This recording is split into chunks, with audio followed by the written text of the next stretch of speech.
ठीक चल रहा है इसमें। फर्स्ट सेमेस्टर तो हो गया उसका। आवाज नहीं आ रही, आपकी आवाज नहीं आ रही। ये बढ़िया चल रहा है। अभी फर्स्ट सेमेस्टर तो हो गया उसका और उसका रिजल्ट भी आने वाला है। सेकंड सेम अभी ये मानो कि 5-6 महीने बाद है। नेट का क्या चल रहा है? नेट का प्रॉपर तैयारी नहीं करवा रहा। फॉर्म तो डाला है उसका, अभी फॉर्म आ रहे थे उसके डालने में। देखो मैं आपको दिल से एक बात बताऊं अंकित, ठीक है आप आगे नहीं करें। नेट एक ऐसी चीज है जिसमें आपको क्या है बहुत ज्यादा देखना पड़ना पड़ता है। अगर आप सोच रहे ऊपरी सतह से हो जाएगा तो ये मन से भ्रम निकाल दें आप अपने। बिल्कुल सर। ये बांटने में भ्रम भ्रम ये जो पाल रखा है ना कई बच्चों ने कि एलएलएम हो जाएगी और उसके बाद में मैं कर लूंगा, ये भ्रम निकाल दें आप। सर वो तो नेट के लिए क्या है, आपको पेन और कॉपी और किताब, ये 3 चीजें लेके बैठनी पड़ेगी। और आप ये मान के चलिए कि आप स्वयं अपने ऐसे नोट्स बनाइए कोई मात दे ना सके उनको, जब तक आप अपनी ये प्रैक्टिस नहीं करेंगे। क्योंकि कल आयुषी का ही फोन आया कि सर मैं पीएचडी का वो एलएलएम भर दूं, तो मैंने बोला नहीं, कोई जरूरत नहीं है एलएलएम भर। क्योंकि क्या है, कर तो लेते हैं हम एलएलएम, ठीक है, फिर हमारा माइंड डाइवर्ट क्या है उसमें हो जाता है आरजेएस और एलएलएम, फिर एक ऑप्शन लेके चलते हैं यार कुछ नहीं तो एलएलएम तो कर ही लेंगे, फिर पीएचडी की तरफ जाते हैं, फिर नेट की तरफ जाते हैं, तो जो आप कंसंट्रेशन देना चाहते हैं वो नहीं दे पाएंगे। तो मैं आपको यही कहूंगा, आपने काफी दिनों से आरजेएस से तैयारी कर ली है, नहीं समझे, आरजेएस को 2 या 3 घंटे दो बस, ज्यादा नहीं। आप पूरे लाइब्रेरी कर रहे हो ना अटेंड? सर नहीं कर रहा अभी तो, बस रूम पे ही, मतलब मैं अकेला रहता हूँ तो यहाँ पे कोई दिक्कत नहीं है। अच्छा। नहीं अकेला एक ये भी है कि अगर आप अकेले बैठ के पढ़ सकते तो अच्छी बात है, नहीं तो मैं जानता हूँ अकेले में केवल ज्ञानी आदमी ज्ञान लेता है। तो आपने बहुत सारे ऐसे होते हैं, चलो यार थोड़ी देर आराम कर लेते हैं, चलो यार थोड़ी देर क्या मोबाइल चला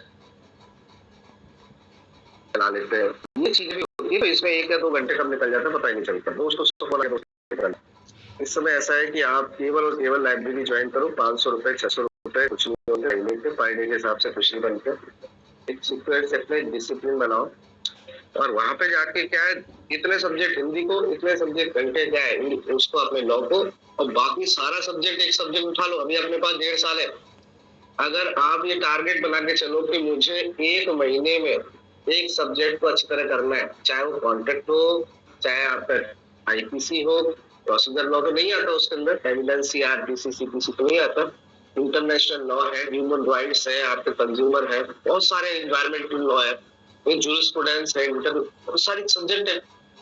उनसे रिलेटेड क्या है, आप नोट्स बनाने लग जाओ, भले ही वो नोट्स आपके शॉर्ट हो, भले नोट्स आपके शॉर्ट हो, ऐसा नहीं मैं करो बहुत विस्तार से आप पहली बार में बनाने लग जाओ। कई बार बोरियत फील होने लग जाती है, पहली बार में बहुत विस्तार से किताब का कट कॉपी पेस्ट कर रहे हो आप। ना ऐसे नहीं करना, पहले पूरे का एक शॉर्ट बनाइए आप, कम से कम 50-60 पेज हो, बस इससे ज्यादा नहीं। तो सबरीना मैम बोल रहे थे विजन क्लासेज है पंजाब से, तो वो क्या है ऑनलाइन पढ़ाते हैं, फीस वगैरह भी कम लेते हैं। तो कौन पढ़ाते हैं? विजन क्लासेज है पंजाब से, तो उनकी पहचान है, तो वो बोल रहे थे कि इसकी ऑनलाइन की फीस भी कमी है, तो आप चाहो तो ले सकते हो, 3,000 रुपये के आसपास। फर्स्ट सब्जेक्ट ही लेना, फर्स्ट सब्जेक्ट तैयारी होती है, सेकंड सब्जेक्ट को तैयार नहीं कराता। हाँ sir, second subject first subject तो सही करना होता है। मैं बोलूँ आपको, यहाँ पर सारे सब्जेक्ट, जो सेकंड सब्जेक्ट होता है, जिसका भी सब्जेक्ट होता है, लॉ हिस्ट्री ज्योग्राफी जो भी होगा, वो सबका कमांडेबल होता है। और प्रॉब्लम आती है फर्स्ट पेपर में, अगर वो 3,000 रुपए में दे रहे हैं, वो प्रॉपर नेट की तैयारी करवाते हैं, प्रॉपर नेट की करवाते हैं। हाँ प्रॉपर नेट ही कराते हैं, बहुत अच्छी बात है, पर आप उसे ले लो, फर्स्ट पेपर की तैयारी वही से, क्योंकि मैंने जितनी बार भी पेपर दिया लॉ में तो कोई प्रॉब्लम ही नहीं आई। प्रॉब्लम कहाँ आती है? प्रॉब्लम फर्स्ट पेपर में आती है, जो सर्वे वर्वे करना होता है और उनका वो एनालिसिस करना होता है, डाटा एनालिसिस, मैथ, रीजनिंग आपकी जो भी है, वो हमने पढ़ी नहीं होती। तो फर्स्ट पेपर की तो ऑब्वियसली तैयारी करनी होती है। क्या बताया आपने, नाम क्या होता है? Vision law classes. Vision law classes, अच्छा। तो आप देखिए, क्योंकि क्या है, मेरा ये कर्तव्य बनता है कि आप क्या है, ये समय ऐसे निकल जाता है, एलएलबी हो गई, 1 साल में निकल गया, एलएलएम भी हो जाएगी, फिर उसके बाद में हमारा फ्रस्ट्रेशन का वो रहता है। बिल्कुल तो सही। वो है। और दूसरी बात जो सबसे इम्पोर्टेंट है, लिंकिंग। अपने जो भी शर्माने की कोई जरूरत नहीं है, किसी का ही बर्थडे है, किसका क्या है, कौन से टीचर है, क्या बर्थडे है, क्या उनकी अचीवमेंट है, क्या है, कोई सा भी डे हो, उनको अप्रिशिएट करना ना भूलें। क्योंकि मैंने ये देखा है, मैंने खास तौर से ये देखा है कि यहाँ पर क्या है, जो खास तौर से ये भी, ये कहते हैं ना, मोनोपोली चलती है, इस फील्ड में भी बहुत मोनोपोली चलती है कि अगर आपकी जान पहचान है तो आप उधर सरवाइव कर पाएंगे, अदरवाइज वो दूसरे कैंडिडेट को या फिर जो बाहरी लोग होते हैं वो उनको क्या लेते ही नहीं हो, क्योंकि उनकी क्या है, एक तरह से उनकी जो सल्तनत होती है ना, यार चलो पढ़ा रहे हैं, ऐसे ही पढ़ा रहे हैं, नहीं चल रहा है तो ऐसे ही चल रहा है। कोई अच्छा सा आ गया या फिर बहुत ज्यादा वो आ गया तो उसको झेल नहीं पाते यूनिवर्सिटी वाले, क्योंकि आप भी जानते हैं यूनिवर्सिटी में हो क्या रहा है। तो जहां तक आपकी लिंक बनी रहेगी, सब सब टीचरों से लिंक बना के चलो, सब टीचरों से बना के चलो। आपका नेचर ऐसा होना चाहिए कि हाँ यार, ये भले ही पढ़ाता कब है, चल ठीक है, नहीं आता है, व्यवहारिक से सब हो जाएगा। यहाँ पर मैंने ये देखा है, अभी मैंने पीएचडी का देखा है, पीएचडी में 8 लोग, मैं भी उस 8 में आ रहा हूँ, 30वें नंबर पे मेरा नाम है। 8 लोग पीएचडी के लिए इंटरव्यू के लिए सिलेक्ट हो गए, मेरा पेपर क्लियर हो गया वहां पे, पर मुझे मालूम मेरा सिलेक्शन नहीं होगा। क्यों? क्योंकि मैं एकांत में रहता हूँ, और मैं जिनको देखा था वहां पे तो बिल्कुल नहीं आते, बिल्कुल नहीं आते, फिर भी उनका होगा, ये मुझे अच्छी तरह मालूम। क्यों मालूम है? क्योंकि मेरा 2 कैंडिडेट से तो बात हो चुकी है, उन्होंने पेपर भी नहीं दिया तो भी उनको इंटरव्यू कॉल हो गया। मैंने क्यों? बोले यार वो क्या है, हो जाता है। तो मैंने ठीक है भैया, लिंक बनानी जरूरी है। अंकित, एलएलएम करने का कोई फायदा नहीं होगा, या फिर आप नेट निकालिए और बढ़िया यूनिवर्सिटी से करो। मैं सही कह रहा हूँ, कोटा से ही मत करो, फिर तो आप बढ़िया यूनिवर्सिटी से करो, उसकी डिमांड रहती है। चलिए, तो पिछली क्लास में मैंने आपको सदोष अवरोध और सदोष परिरोध समझा दिया था, पूरी तरह से इसके इलस्ट्रेशन दिखा दिए थे। आइए अब इसको देखने का प्रयास करते हैं। सेक्शन 125 निकालिए, 26 निकालिए। 126 क्या कहता है? सदोष अवरोध, ठीक है। जो कोई किसी व्यक्ति को वॉलंटरली, शब्द में इंटरलाइन कर लीजिए, यहाँ पे क्या है, मेंस री आ रहा है, ये मेंस री है, वॉलंटरली। जो कोई किसी व्यक्ति को स्वेच्छा ऐसी बाधा डालता है, बाधा मतलब अवरोध, रोकता है, बाधा डालता है कि उस व्यक्ति को इस दिशा में, एक पर्टिकुलर दिशा में जाने से, दिशा में जहां पर उस व्यक्ति को जाने का अधिकार है, जाने से निवारित कर दे, रोक दे, वह उस व्यक्ति को सदोष अवरोध आता है, कहा जाता है। जी समझ में आ गया? मतलब आपको एक दिशा में जाने का अधिकार है और दूसरा आप जानबूझकर या आशयपूर्वक, दोनों आपके स्वेच्छा में, जानते हुए आशयपूर्वक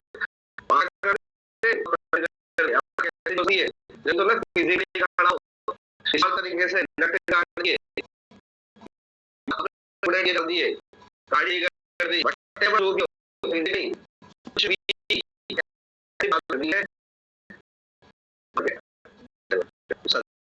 ठीक है। अपवाद का है, पर ये भूमि का जगह से प्राइवेट, ठीक है, बाधा डालना, गुड फेथ, गुड फेथ में अगर मालूम है वो उसका प्राइवेट मार है, ठीक है।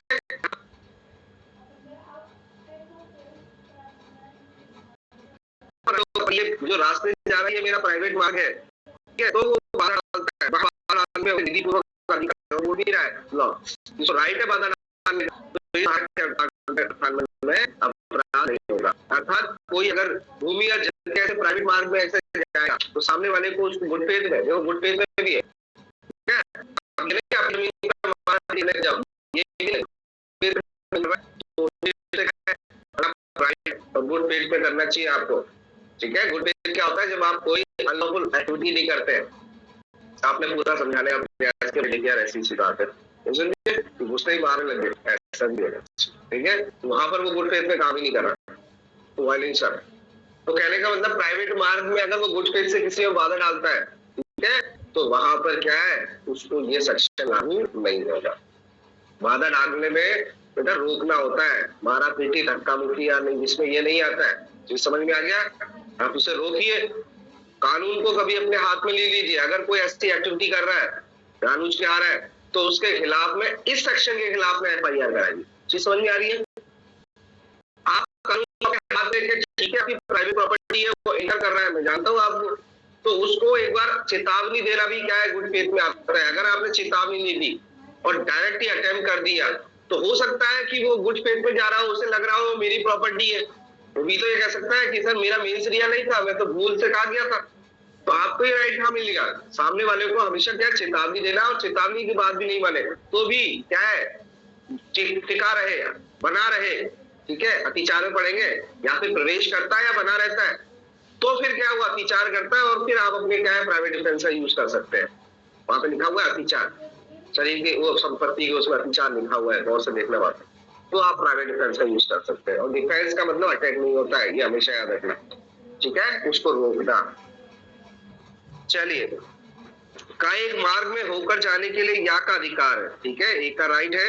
सद्भावना पूर्वक यह विश्वास ना रखते हुए कि उसको मार्ग में रोकने का अधिकार प्राप्त है, वादा डालता है या जाने से तद्वारा रोक दिया जाता है। का ने सदोष अवरोध किया, सामने वाले को देखा है पर आप क्या है विश्वास नहीं करते, गुड फेथ में नहीं कर रहे आप काम, और आप क्या कर लेते हो, उसे रोक देते हो, तो आपने ऑफेंस कर दिया। जहां गुड फेथ नहीं है, मैं हमेशा कहता हूँ गुड फेथ तो ऐसे आपके साथ में लिंक हो जाना चाहिए, आपके स्टूडेंट के साथ में, किसी व्यक्ति है कि सर जो भी कार्य किया है मैंने गुड फेथ में किया है। और गुड फेथ को साबित करना क्या है, जो सम्यक सतर्कता और ध्यान से किया जाए, ये हमेशा याद रखना। गुड फेथ क्या होता है, जो सम्यक सतर्कता, पूरी सावधानी बरती हो और आपने पूरे मनोयोग ध्यान से काम किया हो। समझ में आ गया? सतर्कता एक फिजिकल वर्ड है और ध्यान मानसिक तत्व है, दोनों ही चीजें आनी चाहिए। फिजिकली आपको ऐसा कार्य करना चाहिए और मेंटली भी आपको ये सोचना चाहिए, दोनों, ठीक है। आइए, और कितनी सजा, जो कोई किसी व्यक्ति को सदोष अवरोध कार्य करेगा सादा कारावास से 3 मास तक की हो सकती है, ज्यादा सजा तो नहीं है, 1 मास तक की हो सकेगी। सब पीपल्स वीडियोस क्या कह रही है पता नहीं, जल्दी निकल जाता है। 1 मास तक की होगी, या जुर्माने से जो 5,000 रुपए तक का हो सकेगा, दोनों से दंडित किया या दोनों से दंडित किया जाएगा। तो अवरोध ही हो गया। आइए परिरोध समझते हैं, क्या कहता है, जो कोई किसी व्यक्ति को इस प्रकार सदोष अवरोध करता है, मतलब रोकता है, ठीक है, अवरोध करता है। अब कैसे रोकता है कि उस व्यक्ति को निश्चित परिसीमा से जाने से निवारित कर दे। परिसीमा मतलब उसकी एक लिमिटेशन होती है, उससे क्या है चारों तरफ से क्या है निवारित कर दे। निश्चित परिसीमा से, जो भी परिसीमा है उससे जाने से, बाहर जाने से क्या कर दे, निवारित कर दे, वह उस व्यक्ति का सदोष अवरोध करता है, कहा जाता है। परिसीमा क्या है, आपने ये घर बना लिया, घर है, कमरा है, घर है, तो ये इसकी क्या है, परिसीमा हो गई। इससे बाहर जाने से आपको निवारित कर रहा है वो। जी समझ में आ गया? ये दीवार भी हो सकती है और यहाँ पर खड़े व्यक्ति भी हो सकते हैं, क्योंकि इस जहां पे ये व्यक्ति खड़ा है उस परिसीमा से आगे थोड़ी निकल सकता है, तो निश्चित परिसीमा, समझ में आ गया? इसको ये रखना, ये ध्यान रखना, निश्चित परिसीमा से जाने से रोक दे। और अगर सामान्य अर्थों में देखे कि चारों तरफ से क्या अवरोध कर देना, उसको परिरोध कहते हैं। चीज समझ में आ गया? चारों जगह से, चारों तरफ से, 4 दिशाएं होती है, ऐसे तो 8 भी दिशाएं होती है, कितनी दिशाएं मान लो, पर चारों ओर से उसे अवरोध कर देना, वो अवरोध परिरोध कहा जाता है। ठीक है? दीवार से घिरे हुए प्रवेश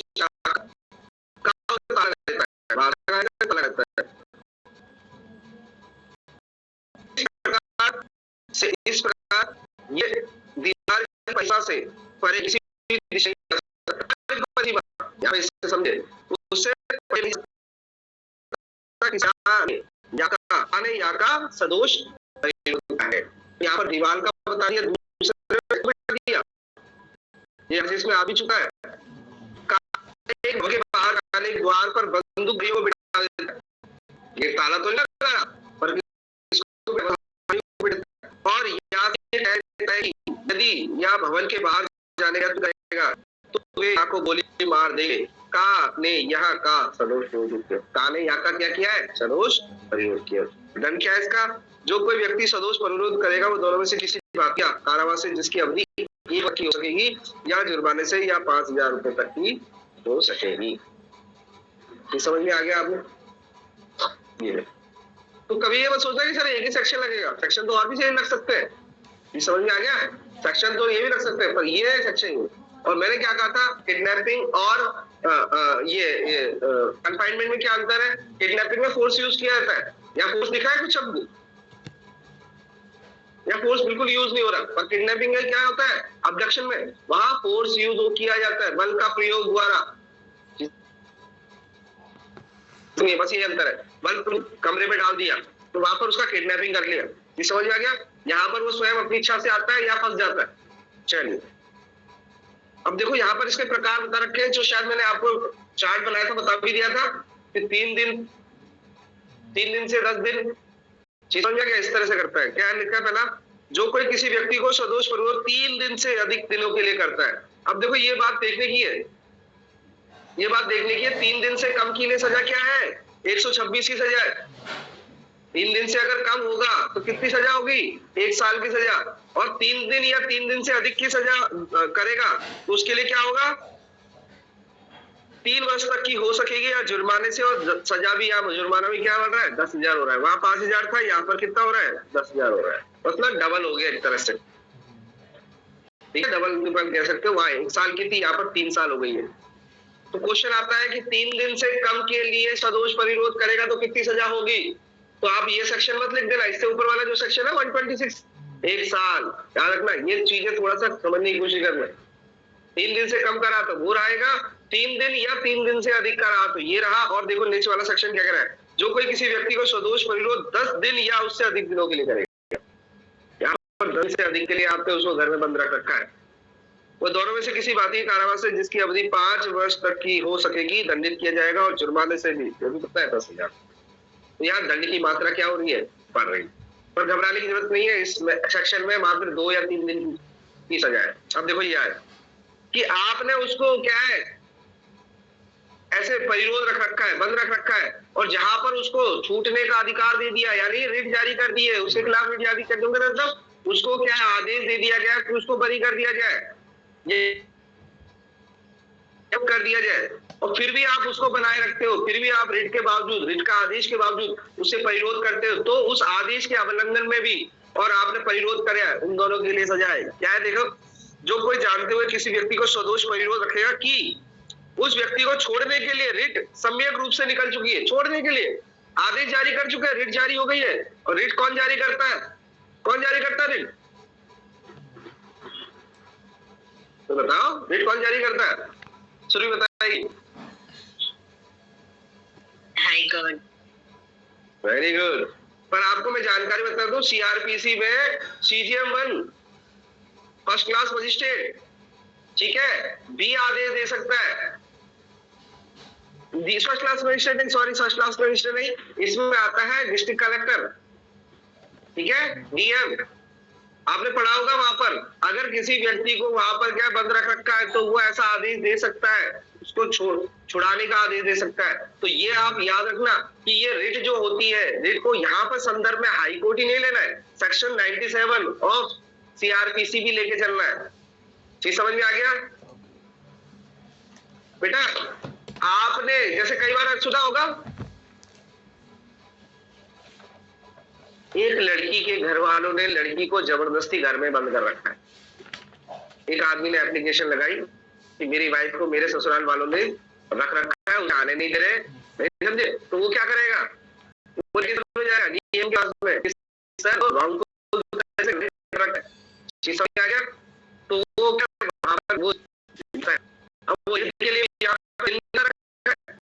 जब आदेश जारी हो गया उसके पश्चात भी आप उसे कंटिन्यू बनाए रखते हो।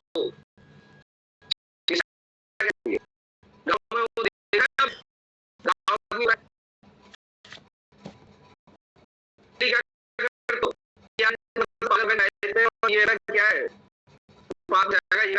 तो गांव में से कई आदमी को जंजीरों से बांध के रखते हैं, समझ में आ गया बेटा? वो भी कि यार वो बीमार है,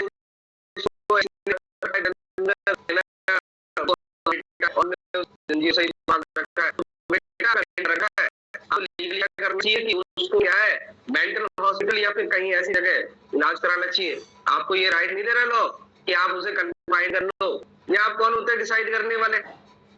पागल है या नहीं, और है तो पागल, तो इसे पागल खाने देगा ये, नहीं समझे? नहीं नहीं सर, वो दूसरों को क्या नुकसान पहुंचा देगा, नुकसान पहुंचा देगा ठीक है, पर आप उस व्यक्ति को जंजीरों में क्यों बांध रखा है? ऐसी कई अखबारों में घटनाएं आती है, कई चीजें आती है, ये समझ में आ गया? तो ये भी क्या है बेटा, कंफाइनमेंट है, और रेट जारी कर दी है, नहीं ऐसे याद कर दिया जाए, समझ में आ गया? और फिर आप नहीं करते हैं तो वहां पर ये सेक्शन लागू होता है, समझ में आ गया? आइए क्या कह रहा है, जो कोई ये जानते हो किसी व्यक्ति को सदोष परिरोध करेगा, उस व्यक्ति को छोड़ने के लिए रिट सम्यक रूप से जारी निकल चुकी है, वह किसी अवधि के कारावास से जिससे की है वह इस अध्याय के, अब ये अध्याय है ना, ये अध्याय कौन सा है, ये पूरा का पूरा अध्याय है बेटा, शरीर से संबंधित अपराध, ये हम पर्टिकुलर क्या है जहां से आपने कल्पेबल ह्यूमिसाइड से लेकर और पूरा का पूरा किडनैपिंग तक हम पूरा देखेंगे, ये अध्याय वहां तक है, ठीक है?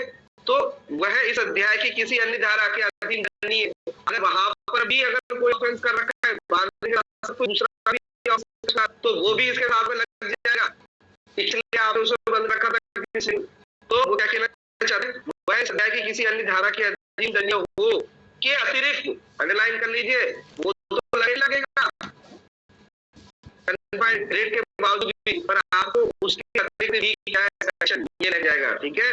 दोनों में से किसी भारतीय कारावास से जिसकी अवधि 2 वर्ष तक की दंडित किया जाएगा और जुर्माने के नहीं होगा। मतलब इस पूरे सेक्शन में जैसे गर्भपात करना चाहते हैं, गर्भपात तो चलो आपको मान के चलो, किसी का मर्डर करना चाहते हैं और उसको अवरोध कर लिया और आदेश भी जारी कर दिया, चीज समझ में आ गया?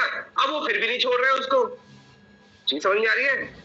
तो वहां पर ये सेक्शन 2 साल का तो लगेगा ही लगेगा, पर वहां पर अटेम्प्ट टू मर्डर का भी किया है, कई औरतों घर में बंद कर लेते हैं ना, खाना पीना नहीं देते और बंद कर, तो वहां वो सेक्शन भी अटेम्प्ट मर्डर का भी लग जाएगा, ये कहना चाहता है ये सेक्शन, ये तो एक तरह से साथ में जाएगा।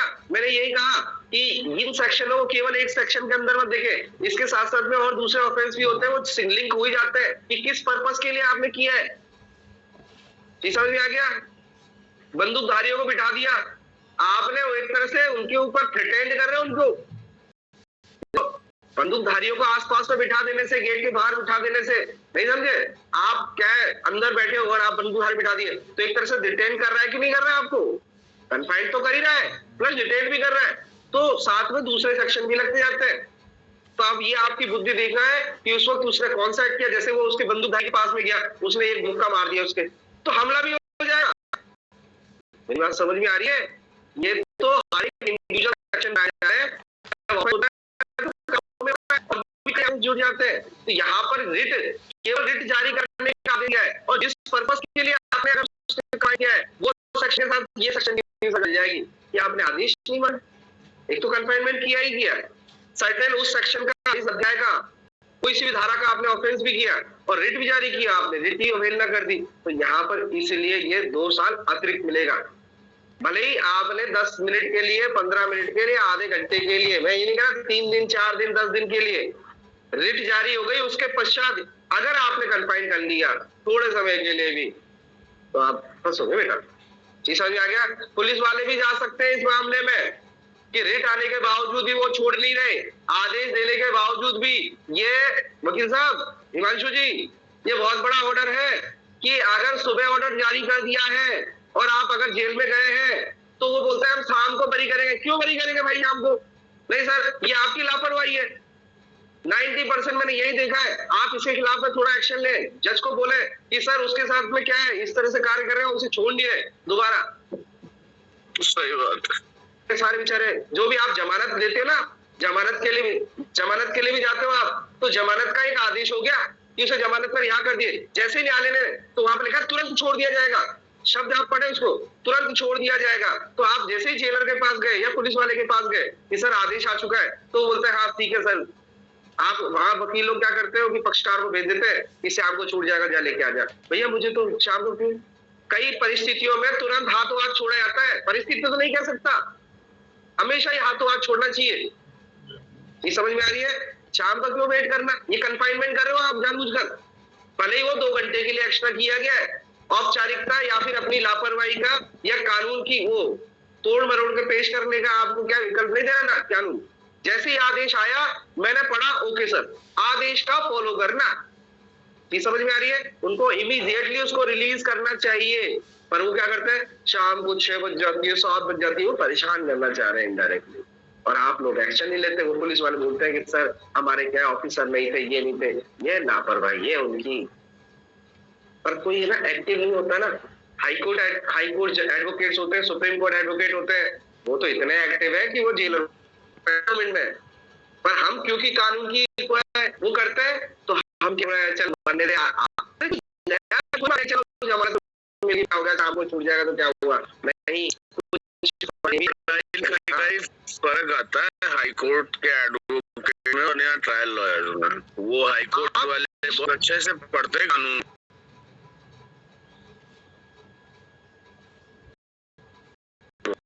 मैंने सब अपने सर पे रखी है और सारे विधि को उसके साथ लिंक करना आपको, मेरी और आर्टिकल 20 में इतना सब कुछ है। उस समय के लिए भी आप वो दिया तो क्यों किया? मेरे अधिकार सुप्रीम कोर्ट रिलीज करेगा, ये पुलिस थ्योरी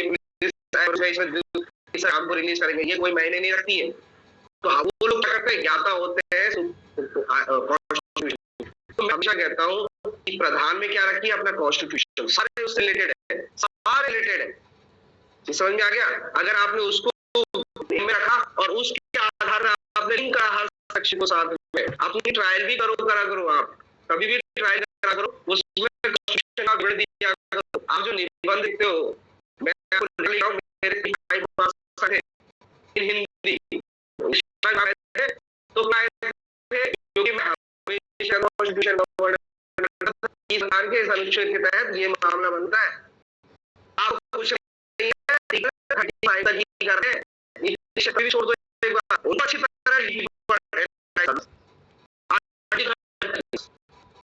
क्या कहता है नहीं, ओबीसी को देखो, ओबीसी जब भी डायलॉग बनेगा कुछ हमेशा सामने देता है कॉन्स्टिट्यूशन, मैं कॉन्स्टिट्यूशन के अकॉर्डिंग चलता हूँ। तो वकीलों को वो कहते हैं ना, क्या कहते हैं, वकीलों का स्वर्ग सुना है कभी आपने? वकीलों का स्वर्ग किससे क्या है? संविधान को कहा। वो वहां से ऐसा बन देते हैं और उसको अपनी क्या है, किसी भी एक्ट के साथ कंबाइन करके, चाहे वो पोक्सो का अपराधी क्यों ना हो, अगर कॉन्स्टिट्यूशन का अवहेलना हो रही है, वहां दे रखा है कि किसी को भी ये राइट डिटेन थ्योरी, अगर किसी को अपराधी को भी गिरफ्तार भी किया जाएगा अपराधी को, तो वहां पर उसको 24 घंटे में ये काम करना होगा, पेश करना होगा, वन पॉल रूल, ये सब अधिकार दे रखा है, भले ही वो निरंतर हत्यारा ही क्यों ना हो, कॉन्स्टिट्यूशन रिवील करेगा। ये समझ में आ रही है? कॉन्स्टिट्यूशन सबसे ऊपर होता है। भले ये तो नहीं कि आप अपराधी है तो मैं उस दृष्टि से देखूंगा, अरे उसके राइट दे रखे हैं हमारे कॉन्स्टिट्यूशन में। ये समझ में आ रही है? संविधान सर्वोच्च है, तो ये भी उस सेक्शन को लिंक करता है। बहुत सारी, हिमांशु जी मैं यही कहना चाह रहा हूँ आपसे, ये सब गलत कर रहे हैं। इन्होंने किसी ने भी कॉन्स्टिट्यूशन की पढ़ते हैं, पालना नहीं करते हैं। कॉन्स्टिट्यूशन बहुत डीपली आता है, बहुत डीपली। नीचे तो काम ही नहीं है, नीचे तो जज समझते ही नहीं है। अगर कोई मतलब ऐसा मैटर आ जाए जिसमें जजमेंट्स को ही देखना पड़े, तो वो आर्बिट्ररी ऑर्डर ही कर देते हैं, जजमेंट्स पढ़ते ही नहीं है। अभी मैंने 300 पन्ने का मेरे मैटर में 3 जजमेंट दिए थे, एक बॉम्बे हाई कोर्ट का, union of India versus government of UP का, और एक वो ललिता कुमारी वर्सेस स्टेट ऑफ यूपी का। उन्होंने एक भी जजमेंट कोर्ट ही नहीं करा पढ़ने की गरज। और मेरे से गलती ही हो गई कि मैंने जजमेंट पे टिकट नहीं लगाया। टिकट लगाते ही कोर्ट बाध्य हो जाती पढ़ के उसको फर्द में लेने की। किन आधारों पर खंडन किया उसको? खंडन नहीं किया साहब, खंडन नहीं किया। उसको क्या है, देखो जजमेंट में कोई भी जजमेंट या कोई भी चीज करनी होती है ना, आप लोगों को पेश किया, बेल के लिए किया, तो उसको क्या तो वो बताता है, कारण सही बताता है कि इस कारण से मैंने क्या ये चीज। मेरा क्या है सर, वो वाला मैटर था कि भाई 175 में मैंने परिवार डाला था पुलिस वालों के खिलाफ। अब SC/ST एक्ट की धारा 4 भी लगाई थी। मेरा उसमें कहना ये था कि SC/ST एक्ट 4 के नए कंप्लायंसेस आए कि पुलिस वालों से पहले पूछा जाएगा कि आपका तो इसमें कि क्या मत है। मैंने कहा ये लागू नहीं होगा। इसके लिए मैंने 3 जजमेंट दिए थे। मैंने कि 175 का ऑपरेटिव पार्ट तो लागू होगा, पर पुलिस वालों से इसमें पूछा नहीं जा सकता उनका पक्ष, पहले इसमें FIR दर्ज कराई जाए। तो उसके लिए 3 जजमेंट दिए थे मैंने इनको, ललिता कुमारी वर्सेस गवर्नमेंट ऑफ यूपी, और अपना union of India versus state of Maharashtra, और एक बॉम्बे हाईकोर्ट का जजमेंट था जिसमें लिखा हुआ था कि भाई जब 156(3) का परिवाद पुलिस वालों के खिलाफ आता है और SC/ST एक्ट की धाराएं लगती है, तो SC/ST act being a special act preside करता है नॉर्मल लॉ को, तो उसमें पुलिस वालों से कुछ पूछा नहीं जाएगा। तो वो उन्होंने जजमेंट एक भी कोर्ट नहीं करा और पुलिस वालों से रिपोर्ट मंगा ली, क्योंकि 350 पेज के जजमेंट थे और मैं टिकट लगाना भूल गया जजमेंट पे।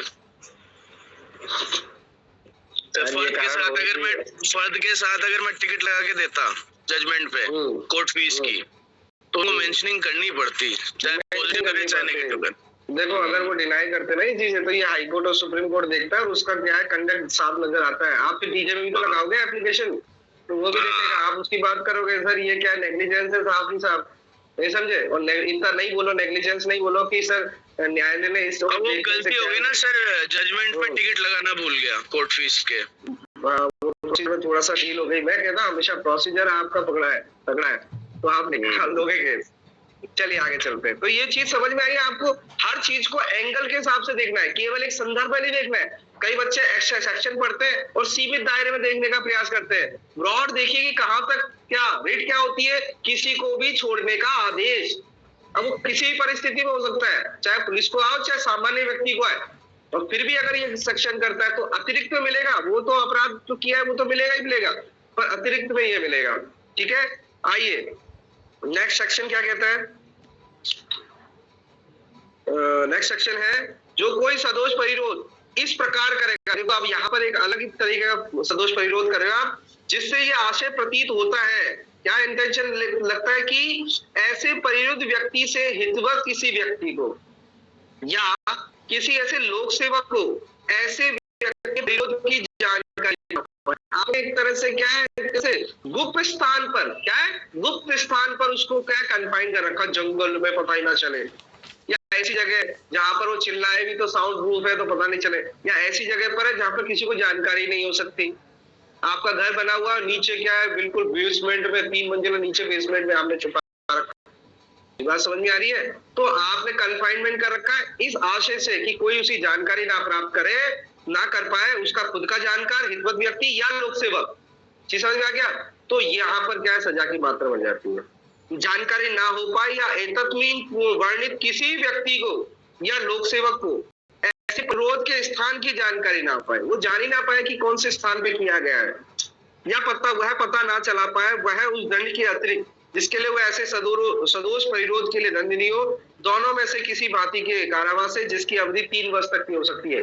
सामान्य तो 1 साल की है, परंतु यहाँ पर गुप्त स्थान पर की गई है तो दंड की मात्रा बढ़ गई है, 3 साल हो गई है। ठीक है, आइए जो कोई ऐसे व्यक्ति का सदोष परिरोध इस प्रयोजन से, देखो पर्पस दिखा रखा है यहाँ पे, ठीक है, कि उस परिरुद्ध व्यक्ति से या उसके हितवत व्यक्ति से, दोनों से। ये हमेशा याद रखना किसको किया जा रहा है, उस व्यक्ति को कर रहे हैं, यहाँ पर आप उसके हितवत व्यक्ति का भी क्या है इसमें नाम आ रहा है, तो उससे क्या क्या करना चाह रहे हैं आप, संपत्ति या मूल्यवान प्रतिभूति उद्यापित की जाए। आपका पर्पस क्या है, आप क्यों कंफाइन किया है कि वो क्या करे, संपत्ति आप उससे ले ले या फिर कोई मूल्यवान प्रतिभूति ले ले उससे।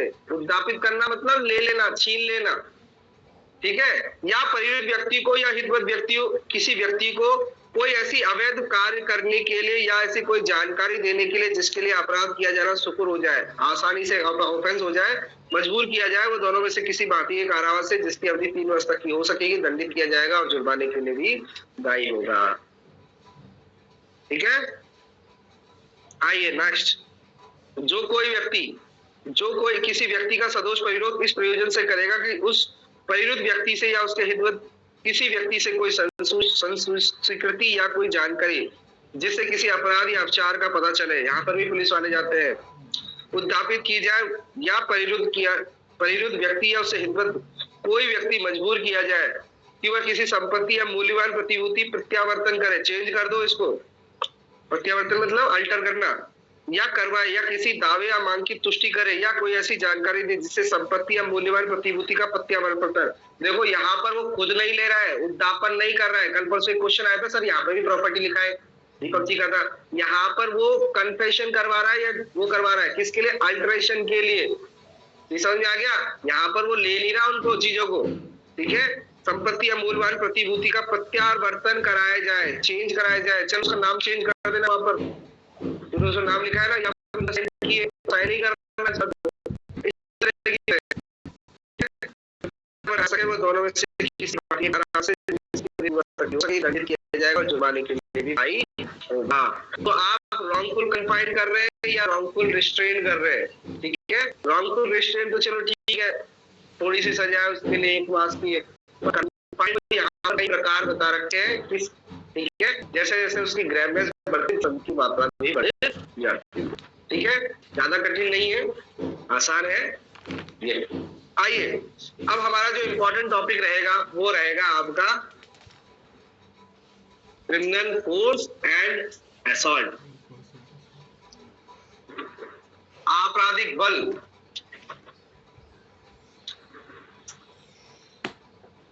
आपराधिक बल और हमला।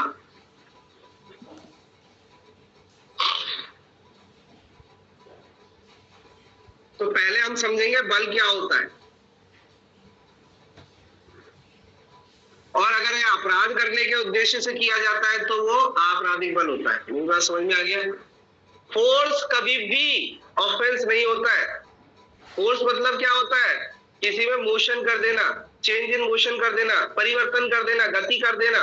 मैं जा रहा हूं, आपको धक्का लग जाता है, या पानी पी रहा हूं या फिर पानी छटक जाता है आपके ऊपर, ठीक है। कोई वस्तुओं का क्या है?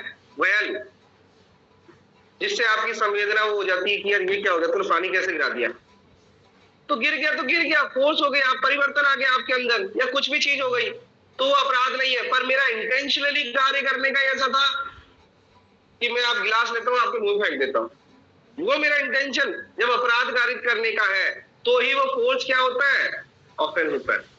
नेचर का लॉ है बेटा, नेचर फोर्स होता है। नेचर में फोर्स आपको हर जगह मिलेगा। अगर सेब ऊपर लगा हुआ है, नीचे फोर्स खींचेगा उसे, तो फोर्स तो हर जगह चल रहा है, फोर्स तो हर जगह काम कर रहा है आपका। किसी गाड़ी को उससे किसी व्यक्ति ने बोला कि यार मेरे को धक्का दे दे, इस गाड़ी को यार थोड़ा सा आगे बढ़ा दे, पुश कर दे, तो आप उसको फोर्स कर रहे हो आप, तो वो अपराध थोड़ी है। पर एक आदमी मना कर रहा है और ये नहीं समझे, और आप उसको गति कारित कर रहे हो जानबूझकर, या फिर वो आ रहा है, आपने एकदम उसकी साइकिल रोक दी, गतिहीनता कारित कर दी, तो ये अपराध है। जी समझ में आ गया? फोर्स अपराध नहीं होता, बल अपराध नहीं होता, जब तक उसके साथ में आशय या ज्ञान ना जुड़ जाए अपराध करने। जी समझ में आ गया? और दूसरी बात है, बिना उसकी सहमति के, अगर फोर्स उसने कहा है तो अपराध नहीं है, पर उसके बिना कहे और आपने फोर्स यूज कर लिया, वो मना कर रहा है, रहने रहने रहने, मत कर, मत धक्का लगा, और तुम फिर भी उसकी सहमति के बिना कार्य कर रहे हो, तो वहां पर लायबल हो जाओगे बेटा। मेरी बात समझ में आ गया? शैलेंद्र आपके दो खुल रहे हैं, क्या बात है? दो ऐसे ही मेरे को भी समझ नहीं आ रहा, दो कैसे हो जाए? कितनी कई बार दो खुल जाते हैं, दोनों तरफ लिंक कर, क्या कर लेते हो ये? लिंक मत लाओ मेरे के, गिनती के 4-5 स्टूडेंट है, वही रहने दो। अगर सब खोलने के तो ऐसा लगा बहुत सारे स्टूडेंट, अंदर दिल में धक धक होने लगते हैं, चलो अच्छे ज्यादा स्टूडेंट्स को पढ़ा रहा हूं। चलिए, तो फोर्स अपने आप में अपराध नहीं है, जबकि साथ में उसके साथ में क्या है? इंटेंशन ना जुड़ जाए और विदाउट सहमति के किया जाए। वो नहीं चाहता आप कुछ यूज करें फोर्स, और आप कर रहे हो, तो वो ऑफेंस बन जाएगा, क्रिमिनल बन जाएगा। जी समझ में आ गया? तो क्रिमिनल फोर्स को देख लेते हैं पहले क्या होता है। पहले हम फोर्स को समझने का प्रयास करेंगे, फोर्स क्या होता है। ये सबसे छोटा ऑफेंस है बेटा, ध्यान रखना, ये सबसे छोटा ऑफेंस है, ठीक है। आइए 128, कोई व्यक्ति द्वारा किसी अन्य व्यक्ति पर, ऑब्वियसली खुद पे तो नहीं करेगा, कोई ऑफेंस दूसरे पे ही करेगा। कोई व्यक्ति द्वारा किसी अन्य व्यक्ति पर बल का प्रयोग कहा जाता है। ये कहा जाता है कब? यदि वह उस अन्य व्यक्ति में क्या कर देता है? गति, ये चीजें लाइन कर लीजिए, क्या कर देता है? मोशन, गति, गति परिवर्तन या गतिहीनता कारित कर देता है। तीन चीजें, गति कर देता है, मोशन कर देता है। गति का क्या मतलब होता है, कोई एक स्थान पर है, उस स्थान पर उससे क्या हटा दे, या गति में परिवर्तन कर देना, वो धीरे धीरे चल रहा है और उसे आप तेज चला रहे हो, ये है गति परिवर्तन। ठीक है, गति तो है वो चीज में, पर उसमें परिवर्तन कर दिया आपने। या तीसरे क्या करा है, गतिहीनता, वो चल रही थी, आपने एकाएक रोक दी। समझ आए, तीनों चीजें। इसके इलस्ट्रेशन सीधा नीचे आते हैं, सीधा पहले इलस्ट्रेशन पे जाते हैं अपन, तीनों का चीज समझते हैं। गति क्या होता है, गतिहीनता क्या होती है, गति परिवर्तन क्या होता है। तो पहला है, या नदी के किनारे रस्सी से बंधी हुई नाव पे बैठा है, एक आदमी नाव पे बैठा है, बंधी हुई नाव है, तो वो गति क्या ही नहीं है। अब आप वो खड़ी है, बस आप क्या करते हो, कार रस्सियों को उद्दंडित करता है, यानी हटा देता है, और इस प्रकार नाव को धार में जानबूझकर बहा देता है। यहाँ पर क्या कर दिया आपने, गति कर दी। नाव खड़ी थी, कोई टेंशन नहीं, हिल डुल रही थी, बस नहीं समझे, हिल तो रखती, पानी के छपेड़े में तो हिलेगी तो सही, पर वो बंधी हुई थी, कहीं जा नहीं सकती थी, और आपने क्या कर दिया, उसको रस्सी खोलते ही अब गति परिवर्तन हो जाए, गति हो जाएगी, परिवर्तन गति हो जाएगी। समझ में आ गया, यहाँ पर पहली चीज समझ में आ गई, आगे नहीं पढ़ना है, आगे तो ऑफेंस हो जाएगा। ठीक है, तो आपको गति समझ में आ गया। आइए दूसरा, गति परिवर्तन क्या होता है, देखो, या एक रथ पर सवार होकर चल रहा है, अब रथ चल रहा है, रथ कितनी तेज स्पीड से चलता है सबको मालूम है, 10 से 20 स्पीड पे रथ पर सवार होकर चल रहा है, का या के घोड़े को चाबुक मारता है। अब देखो, घोड़े पे क्या मार रहा है, चाबुक मार रहा है। अब परिवर्तन आएगा कि नहीं आएगा, जो जिस सिचुएशन में रथ चल रहा है उसमें क्या आ जाएगा, चेंज आ जाएगा, गति परिवर्तन हो गया। तो घोड़े को चाबुक मारता है और उसके द्वारा उसकी चाल तेज कर देता है। अब यहाँ पर तेज करने को क्या कहा गया है, गति में परिवर्तन। जी समझ में आ गया, चेंज कर देता है। यहाँ काने जीव जंतुओं को उसकी अपनी गति परिवर्तन करने के लिए, उत्प्रेरित करने के लिए या का गति परिवर्तन कर दिया। अब भले ही जीव जंतु गति परिवर्तन कर रहे हैं, उसमें परिवर्तन रहा है, ये कहना चाह रहा है। जीव जंतु के लिए तो ना ऑफेंस बनेगा, या तो व्यक्ति के प्रति किया गया, शरीर के प्रति किया है, तो उसमें जो व्यक्ति बैठा है, समझ में आ गया वो, ठीक है, वो परिवर्तन हो गया, तो वो भी सेक्शन में आया। अब एक आता है गतिहीनता, तीनों का इलस्ट्रेशन है, नीचे लिखिए, या एक पालकी में सवार होकर चल रहा है, देखो चल रहा है मोशन में, या को लूटने के आशय रखते हुए पालकी का डंडा पकड़ लेता है, वो पालकी का डंडा क्या है, पकड़ लेता है और पालकी को रोक देता है। देखो गतिहीनता हो गई, हीनता मतलब यानी जो गति में चल रहा था वो, उसको हीनता हो मतलब उसमें गति में असेशन हो गया, रुक गई है, वो रोक देता है। यहाँ या ने या को क्या किया है, गतिहीन। देखो रथ को गतिहीन नहीं किया, उस पर बैठे हुए व्यक्ति, शरीर के विरुद्ध अपराध है बेटा, ये हमेशा कॉन्सेप्ट याद रखना, शरीर के विरुद्ध अपराध है, इसीलिए उसने क्या किया है, उसको रोक दिया है। तो उसमें क्या है, भले ही चाहूंगा घोड़े पे मारा हो, पर उसमें बैठा हुआ आदमी को परिवर्तन हो गया। ऐसे ही उसने पालकी में कोई बैठा हो, पालकी चल रही है और पालकी को रोक, केवल डंडे को पकड़ा है, उस आदमी को नहीं पकड़ा। ध्यान देना ये बात भी, क्योंकि हम इसमें नेक्स्ट आगे पढ़ने वाले हैं। ठीक है, तो उस व्यक्ति का क्या है, गतिहीनता हो गई है पालकी के साथ। ठीक है, ये तीनों चीज समझ में आ गई। आइए तो आगे चलते हैं, कैसे होता है, क्या होता है। ठीक है, कर देता है। अब ये कैसे होता है, गतिहीनता कारित कर देता है। सेक्शन 128 में जाइए दोबारा। यदि, अब वो देखो कैसे कर रहा है, यदि वह किसी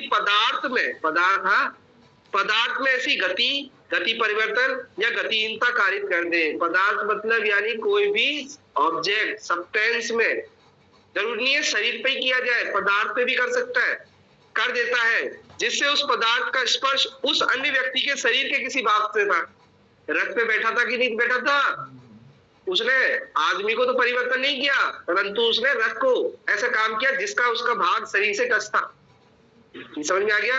और दूसरी बात कह दो, या किसी ऐसी चीज से, कोई भी चीज ले जा रहा हो, चीज से या किसी अन्य व्यक्ति के पहने हुए, या वो ले जा रहा है चीज या पहन रखी है। जैसे मैं थैला जा रहा हूँ, थैला लेके मार्केट जा रहा हूँ, थैला लटक रहा है मेरे, उसने मेरे को तो नहीं पकड़ा, उसने क्या है, मेरा थैले को गति परिवर्तन कर दिया, तो मैं भी तो उससे कनेक्टेड हूं। या मैंने कोई कपड़े, पहनी हुई चीज, ये मेरे कपड़े या फिर कुछ भी हो, चेन वेन भी इसके अंदर आ जाती है, तो उसने चेन खींचने की कोशिश की, देखो चेन स्केचिंग में जाएगा, पर मेरे तो क्या हो गई है, संवेदना आ गई है, शरीर से भाग से टच है, तो वहां पर लूटने के साथ साथ भी ये सेक्शन भी लग जाते हैं। ये शरीर से संबंधित है और चेन लूटने का, संपत्ति का वो अदर ऑफेंस करने चीज आ रही सर? तो पहने हुए चीज या चीज जो ले जा रहा है, दोनों चीज आ रही है यहाँ पर, ठीक है? जरूरी नहीं है शरीर को स्पर्श करना चाहिए।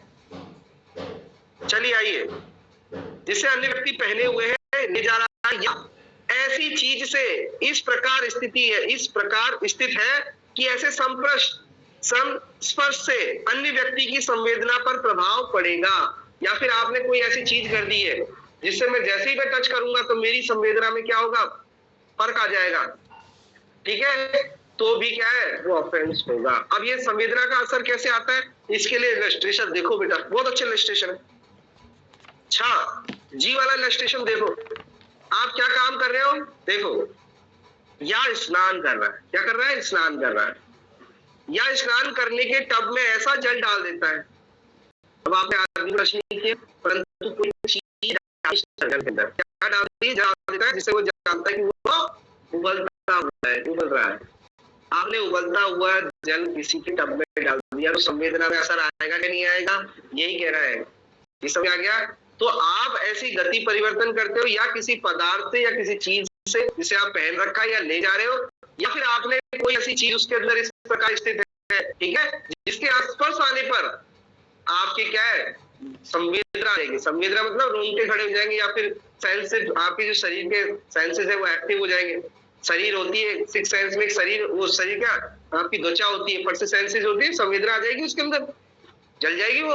तो वहां पर ऐसे संस्पर्श से अन्य व्यक्ति की संवेदना पर प्रभाव पड़ता है, उसे क्या है, बल कहते हैं। अब बल कैसे किया जाता है, कैसे नहीं कह सकता, अब देखो, परंतु यह है जबकि गतिमान, गति परिवर्तन या गतिहीनता करने वाला व्यक्ति, देखो पहले किया है आपने गति, दूसरा प्रभाव पड़ रहा है अन्य व्यक्ति पर, और तीसरा जो गति परिवर्तन कर रहा है उस व्यक्ति के बारे में कह रहा है कि वो कैसे कर सकता है।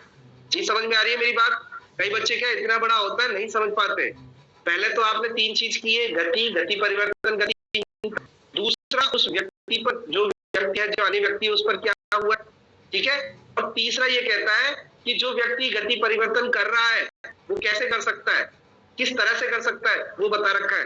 परंतु जबकि गतिमान, गति परिवर्तन या गतिहीनता करने वाला व्यक्ति, देखो आ गया ना, करने वाला व्यक्ति, उस गति परिवर्तन या गतिहीनता को एतस्मिन् पश्चात वर्णित तीन तरीकों से किसी के एक द्वारा कर सकता है। इन तीनों में से किसी के द्वारा भी कर सकता है, अपनी निजी शारीरिक शक्ति के द्वारा। अब बताइए, वो जो पालकी को रोका था वो अपनी पावर का यूज तो किया था, हाथ से रोक देता है, पालकी का डंडा पकड़ लेता है, शारीरिक शक्ति के द्वारा, ठीक है? तो कोई ऐसे कर सकता है गति परिवर्तन या गतिहीनता या किसी की तरह से?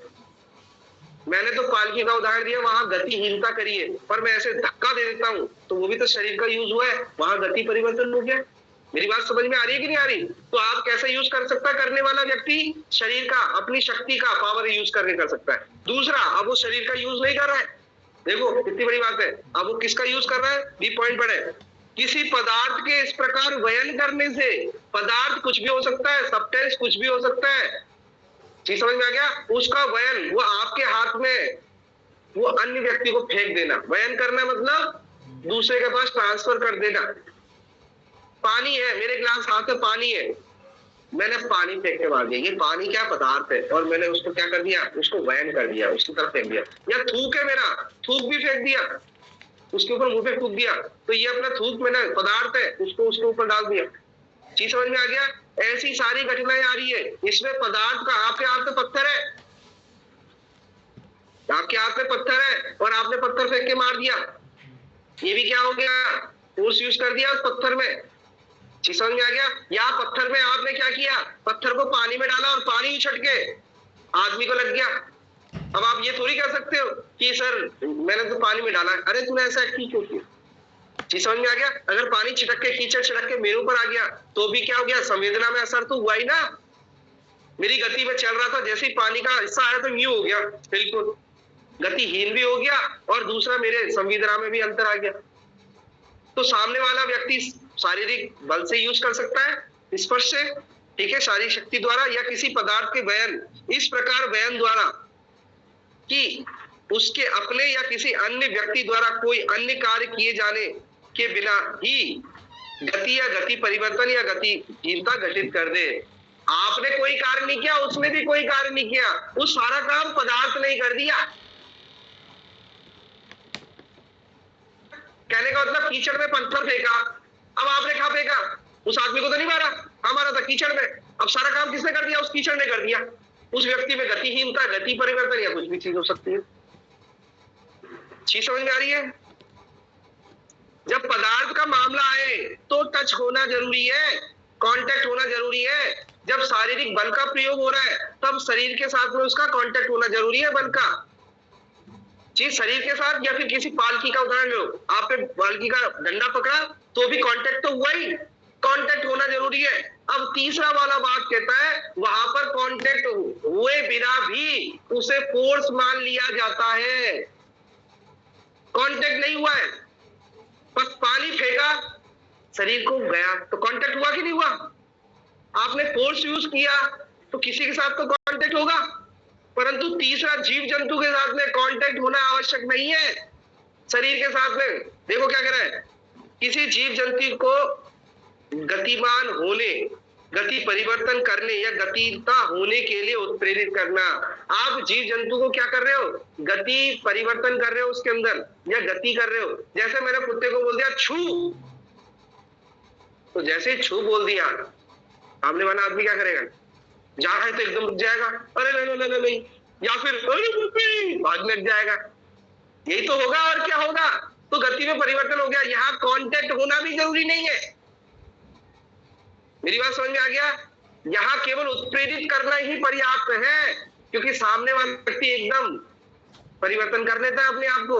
जैसे ही बुलडॉग की क्या है, आपने क्या है, छू बोल दिया बुलडॉग को, तो आप क्या शांति से खड़े हो जाओगे, या फिर संवेदनाओं में रोंगटे खड़े हो जाएंगे, डर का माहौल पैदा हो जाएगा। यहाँ पे आपराधिक मानव में देखेंगे, आपराधिक बल में देखेंगे क्या क्या परिवर्तन आता है। तो यहाँ पर कांटेक्ट होना जरूरी नहीं है, परंतु अन्य दोनों चीज जो ऊपर लिखी है, जो करने वाला व्यक्ति है उसके द्वारा शरीर से किसी भाग पर कांटेक्ट होना जरूरी। मेरी बात समझ में आ गया? भले वो कपड़े पे हो जाए, कीचड़ आपके कपड़ों पे गिरा है, मुंह पे नहीं गिरा है, तो ये थोड़ी क्या हो गए, मुंह पे थोड़ी गिरा तेरा कीचड़, नहीं, ये जरूर होता है शरीर के किसी भाग पर, चाहे पहने हुए या जो चीज ले जा रहा है उस पे भी हो जाए। आप थैला ले जा रहे हो, थैले पे कीचड़ गिर गया, जी सर, तो कनेक्टेड तो आपसे ही है। ज्यादातर हम आम जिंदगी में ये ऑफेंस होते रहते हैं। फोर्स तो देखो, फोर्स तो ऐसा है, हमारे ऊपर भी एक दबाव है, एक बल यूज कर रहा है। हम जो खड़े हैं ना, मैं खड़ा हूं, वो एक बल के रूप में खड़ा है। नीचे से पृथ्वी खींच रही है मेरे को, गुरुत्वाकर्षण, नहीं समझे? और आजू बाजू में हवा का दबाव, ये नहीं, बल तो आप ये मानकर नेचर का रूप है, ठीक है, वो तो होगा ही होगा। चीज समझ में आ गया? तो इस तरह से अगर आपने बल यूज कर लिया तो वो ऑफेंस नहीं है। ये समझ में आ गया? आपने किसी कीचड़ में पानी पत्थर फेंका, वो ऑफेंस हो रही है। आपके कीचड़ चले भी आता है आपके शरीर पे, ऑफेंस हो रही है। पर आपका अपराध करने का उद्देश्य हो तो ही वो ऑफेंस है, क्योंकि ऑब्वियसली मैं कीचड़ में पानी फेंकूंगा, कीचड़ उछलेगा, उसमें तो बल का काम करेगा ही करेगा, नेचर का लॉ है वो, तो नहीं समझे? पर आपका इंटेंशनली ऐसा काम है तो वो आ जाएगा। कई बार आपने देखा होगा, गाड़ी वाले, एक कीचड़ है और गाड़ी वाले स्पीड से ले जा रहे हैं, तो इस सेक्शन में आ जाएगा बेटा। अगर कीचड़ आपके ऊपर या फिर पानी आपके ऊपर चिटक के आ गया, इस सेक्शन में डील कर जाएगा। कीचड़ में जानबूझकर इतनी तेज रफ्तार से गाड़ी चलाई जिससे मेरे ऊपर क्या है, वो पदार्थ का वहन हुआ, जो कीचड़ पानी जमीन में था वो मेरे ऊपर टच हो गया और ऑफेंस हो जाएगा, क्रिएट। चीज समझ में आ गया ये? पर बारिश के दिनों में तो कह सकता है सर मेरा इंटेंशन नहीं है, वैसे ही इतनी बारिश हो रही है, कीचड़ तो होगा ही सही, नहीं समझे? तो वहां पर एक बार क्या है, वो बच सकता है, मैं कह रहा हूँ, बचेगा नहीं, ये क्या नहीं, क्योंकि बारिश में भी ये राइट नहीं दे रखा कि तेज चला। समझ में आ रही है आपको? तो स्वयं अपनी शारीरिक बल से या किसी पदार्थ के वयन से आपके अंदर गति परिवर्तन या गतिहीनता, तो यहाँ पर बॉडी का टच होना जरूरी है। यार लिखा नहीं है, पर हमारे गुरुजी ने यही बोला है। और वाकई में जब फोर्स यूज करेंगे, शारीरिक बल यूज करेंगे, तो किसी पे तो टच करोगे। शारीरिक बल अपने आप थोड़ा शक्तिमान की तरह आंखों से निकल गया और हो जाएगा, पत्थर टूट जाएगा, ऐसे थोड़ी होता है। फोर्स, जब फिजिकल फोर्स यूज करोगे तो किसी से कॉन्टेक्ट तो जरूर होगे, तो कॉन्टेक्ट होना उसमें जरूरी है। किसी पदार्थ का बयान कर रहे हैं, आपने कीचड़ का पत्थर फेंका और वो पदार्थ आपके ऊपर लगा है, तो उसका भी एक कांटेक्ट होना चाहिए शरीर पे। अगर आपके शरीर पे एक दाना नहीं लगा कीचड़ का, एक फूल नहीं लगी, तो आप सुनो वो बनेगा, कांटेक्ट होना जरूरी है। परंतु जो जीव जंतु को आप उत्प्रेरित कर रहे हो, भड़का रहे हो, चीज समझ में आ रही है, उसमें गति परिवर्तन, गतिहीनता कर रहे हो, तो उसके लिए कांटेक्ट होना जरूरी नहीं है शरीर का, उसका उकसाना ही पर्याप्त है उसके लिए।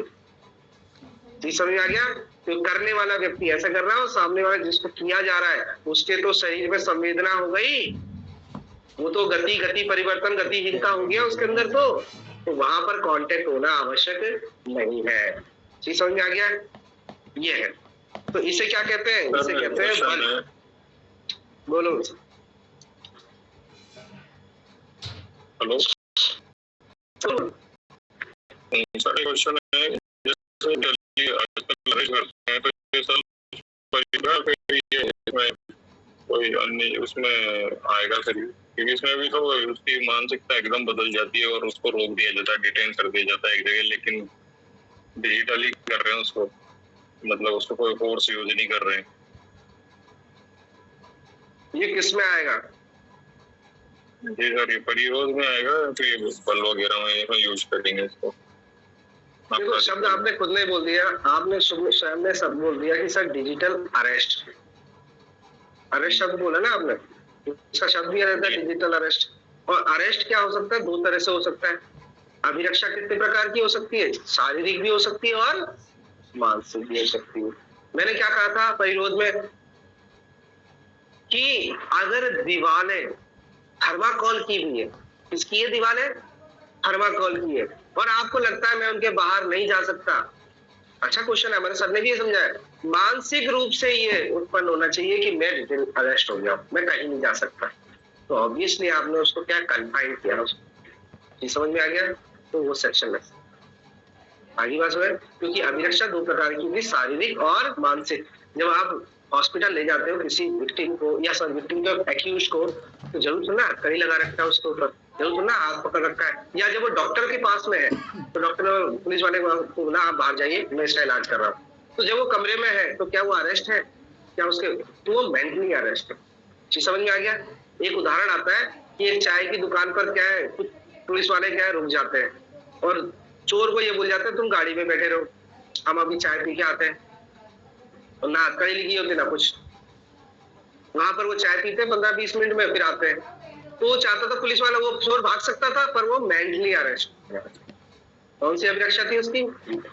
ये आ सकता है, बिल्कुल सही। ऐसे देखो, ऐसे थोड़ा सा देखा करो आप, डिजिटल अरेस्ट में कन्फाइनमेंट का सेक्शन लग सकता है, ये समझ में आ गया?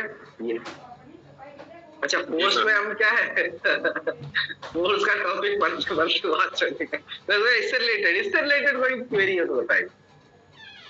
फोर्स समझ में आया? अभी फोर्स क्या होता है?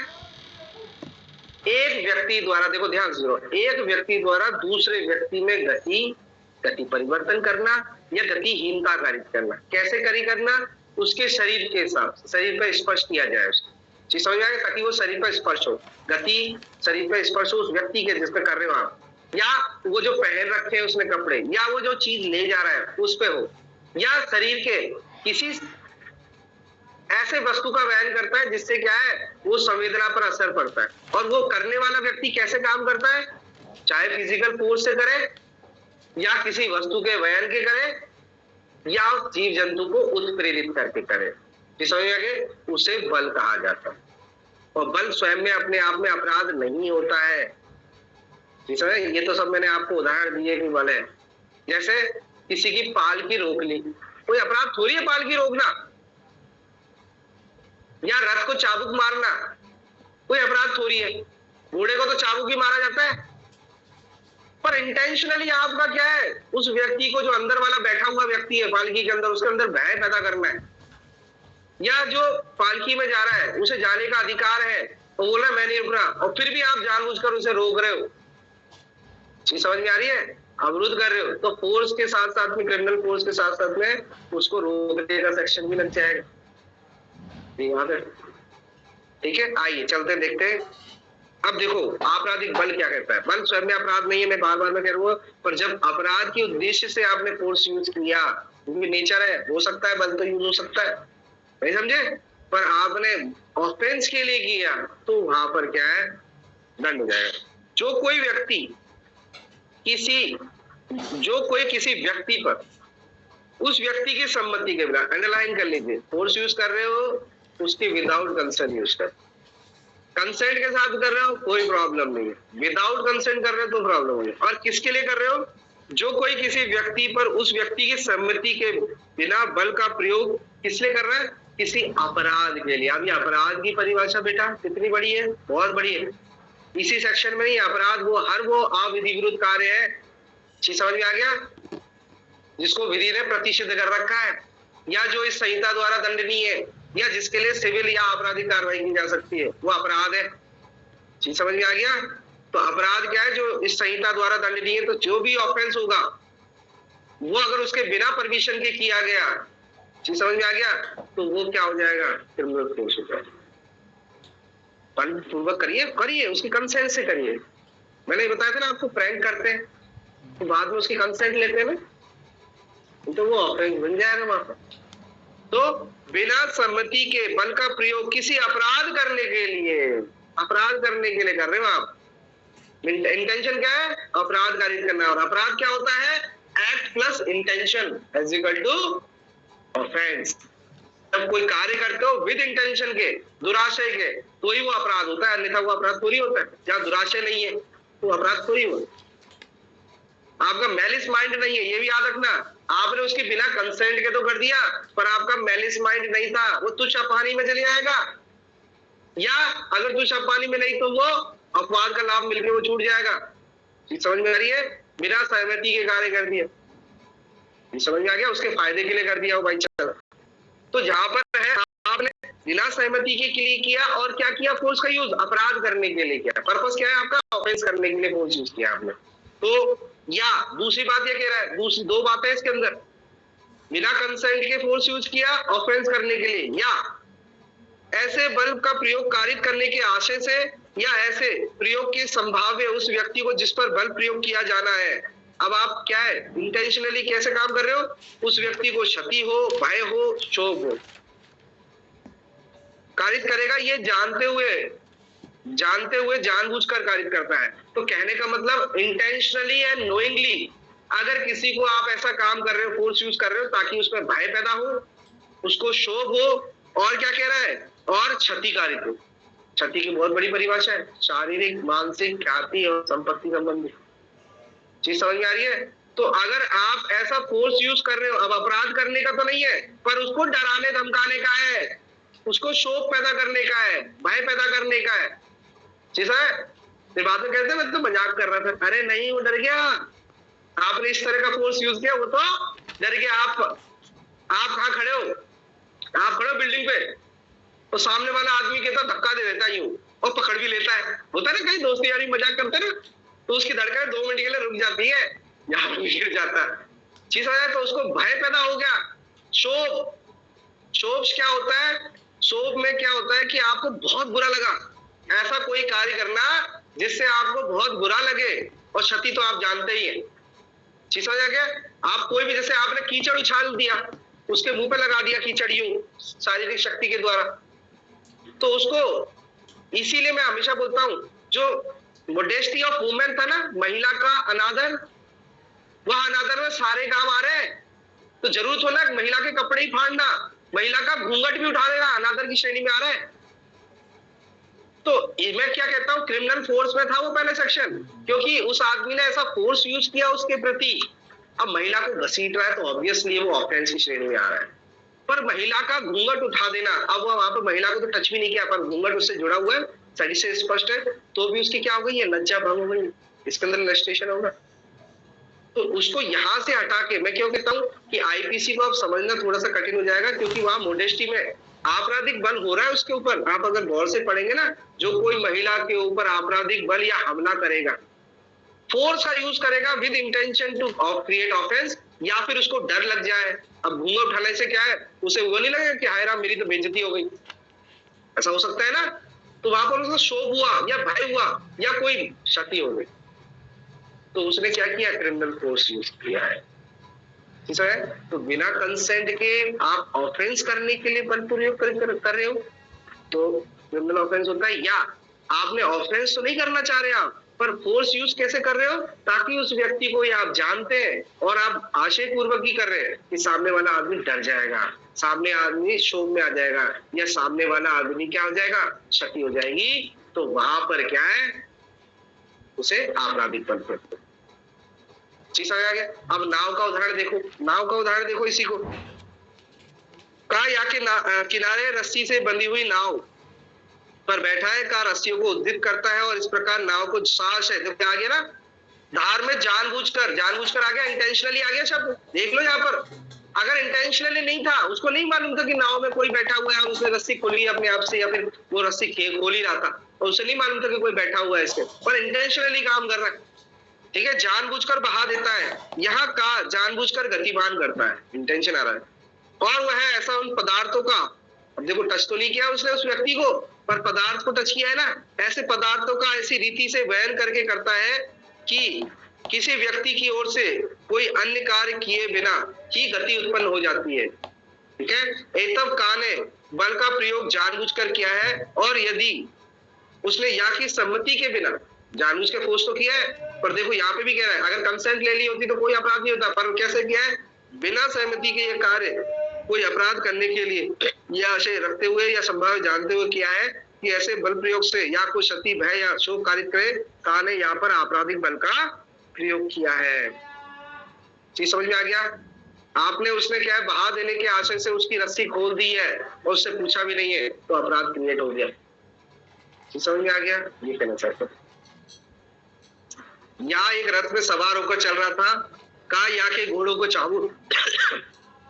चाबुक मारता है और उनके द्वारा चाल को तेज कर देता है। यहाँ तक भी कोई ऑफेंस नहीं, समझ लो। यहाँ पे तेज गति करना, घोड़े बनाए इसलिए जाते हैं 20 से 30 की स्पीड में करने के लिए और तेज चलाने के लिए, चाबुक मारना कोई अपराध तो नहीं। परंतु यहाँ काने जीव जंतुओं को उसकी अपनी गति परिवर्तन करने के लिए उत्प्रेरित करके या को गति परिवर्तन कर दिया है। एतब काने बल का प्रयोग किया। देखो यहाँ तक फोर्स का यूज किया है, परंतु इंटेंशन जुड़ते ही वो क्या है, क्रिमिनल फोर्स हो जाएगा। और यदि काने या की सम्मति के बिना वह कार्य आशय रखते हुए या संभव जानते हुए किया है कि उससे या कोई क्षति, भय या शोक उत्पन्न करे, तो काने आपराधिक बल का प्रयोग किया है। ठीक है, आप तो इतना भी याद रखना बेटा, यहाँ पर ये बार बार में बोल रहा है कि सम्मति के बिना कार्य किया है, या लिखा हुआ है और नहीं लिखा हुआ, तो यहाँ पर उसे डर लगे नहीं लगे या कुछ भी हो, ये भी इंपॉर्टेंट याद रखना। सम्मति के बिना कार्य किया है या आपने उसको डराने के लिए कार्य किया, दोनों चीज समझने की कोशिश कर। ये पार्ट दो भागों में डिवाइड है। बिना सम्मति के फोर्स यूज किया ऑफेंस करने के लिए तो क्रिमिनल फोर्स हो जाएगा, या आपने कंसेंट वंसेंट का छोड़ो, केवल आपने जानबूझकर ऐसे आशय पूर्वक कोई कार्य किया है, जानते हुए किया है, जिससे सामने वाला आदमी डर जाए, तो भी वो क्रिमिनल फोर्स हो गया, या भय में आ जाए या शोक हो जाए, तो भी वो क्या है, क्रिमिनल फोर्स हो गया। ठीक है, या कि एक पालकी में सवार होकर चल रहा था, या को लूटने के आशय से। अब देखो आशय क्या है यहाँ पर, लूटना। लूटना क्या है, एक ऑफेंस है। ठीक है, अपराध है कि नहीं है? तो लूटने के आशय से पालकी का डंडा पकड़ लेता है। अगर लूटने का आशय नहीं होता, उसको क्या है, रोकना चाहता है और बोले रुको माला पहनानी है आपको, तो ऑफेंस हो रही है। पर लूटने के आशय से आप क्या है, उसे पालकी को रोकते हुए पकड़ लेता है और पालकी को रोक देता है, गतिहीन कर देता है। का ने यहाँ या को गतिहीन किया है, और यह उसकी शारीरिक शक्ति के द्वारा किया है। देखो किसका यूज किया है, बॉडीली पावर का यूज किया है। एतब का ने यहाँ पर बल प्रयोग किया है, केवल फोर्स का यूज किया है, और का की सम्मति के बिना यह कार्य अपराध करने के लिए जानबूझकर किया। आप देखो यहाँ पर क्या है, सम्मति के बिना अपराध करने के लिए जानबूझकर किया है, इसलिए का ने यहाँ पर आपराधिक बल का प्रयोग किया है।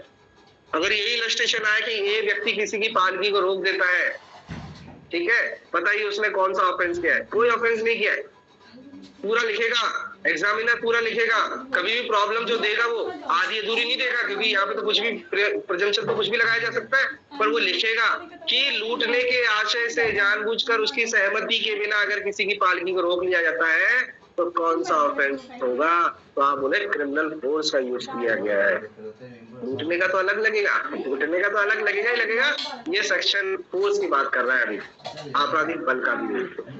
चीज समझ में आ गया? अब देखो, का सड़क पर जानबूझकर या को हक धक्का दे देता है। अब धक्का देने का कार्य शारीरिक बल से होता है, धक्का दे देता है। यहाँ का ने अपनी निजी शारीरिक शक्ति द्वारा अपने शरीर को इस प्रकार गति दी है कि यह या के संस्पर्श से, देखो शरीर को टच भी होना चाहिए, आए, तब उसे जानबूझकर या पर बल प्रयोग किया है। और यदि उसने सम्मति के बिना, देखो मैंने क्या कहा था, बिना पूछे ही धक्का दे दिया, ठीक है, सम्मति के बिना ये कार्य आशय रखते हुए या जानते हुए किया है कि उससे या को क्षति, भय या शोक उत्पन्न करे, तो उसने आपराधिक बल का प्रयोग किया है। ठीक है, आइए देखो पत्थर वाला इलस्ट्रेशन। देखो अभी जो ये 3 चीज आ रही थी ना, करने वाला व्यक्ति, पहला शारीरिक बल आ गया, ये दोनों इलस्ट्रेशन शारीरिक बल के थे। तीसरा है आपका, दूसरा वाला है किसी पदार्थ का बयान करना। अब देखो उसका इलस्ट्रेशन है, ये तीनों लिंक से लगा हुआ है। तीनों चीजें है ना, जो भी पूरा बल का सेक्शन है उसके साथ साथ में पूरा इलस्ट्रेशन भी उसी के अकॉर्डिंगली समझाया गया है। ऐसे नहीं कभी भी कोई इलस्ट्रेशन समझा दिया। अब यहाँ वस्तु का बयान करके कैसा समझाया, का आशय रखते हुए यहाँ पर संभाव्य जानते हुए पत्थर फेंकता है। ठीक है, कि पत्थर इस प्रकार या के वस्त्र के, देखो शरीर पे टच हो जाए तो वो बात अलग है, पर उसके वस्त्र पे या उसके द्वारा ले जाने वाली किसी वस्तु के संसर्ग पे आ जाए। जरूर नहीं है शरीर को ही टच हो, उसके वस्त्र में भी टच हो सकता है, या वो साथ में थैला भी ले जा रहा है उस पर भी यूज हो गया पत्थर, उस पर पत्थर लग जाता है। या किसी, वह पानी में गिराएगा, उसको लग जाए या पानी में गिरा दे और उछलकर पानी या के कपड़ों पर या उसके द्वारा ली जाने वाली किसी वस्तु पर जा पड़ेगा। यहाँ यदि पत्थर के फेंके जाने का परिणाम उत्पन्न हो जाए कि कोई पदार्थ या के वस्त्रों के संस्पर्श में आ जाए, तो काने बल का प्रयोग किया है। अभी पत्थर फेंकने का काम केवल क्या है, फोर्स यूज हुआ है अभी भी, परंतु क्रिमिनल फोर्स कब कहा जाएगा, जब उसने या की सम्मति के बिना ये कार्य किया।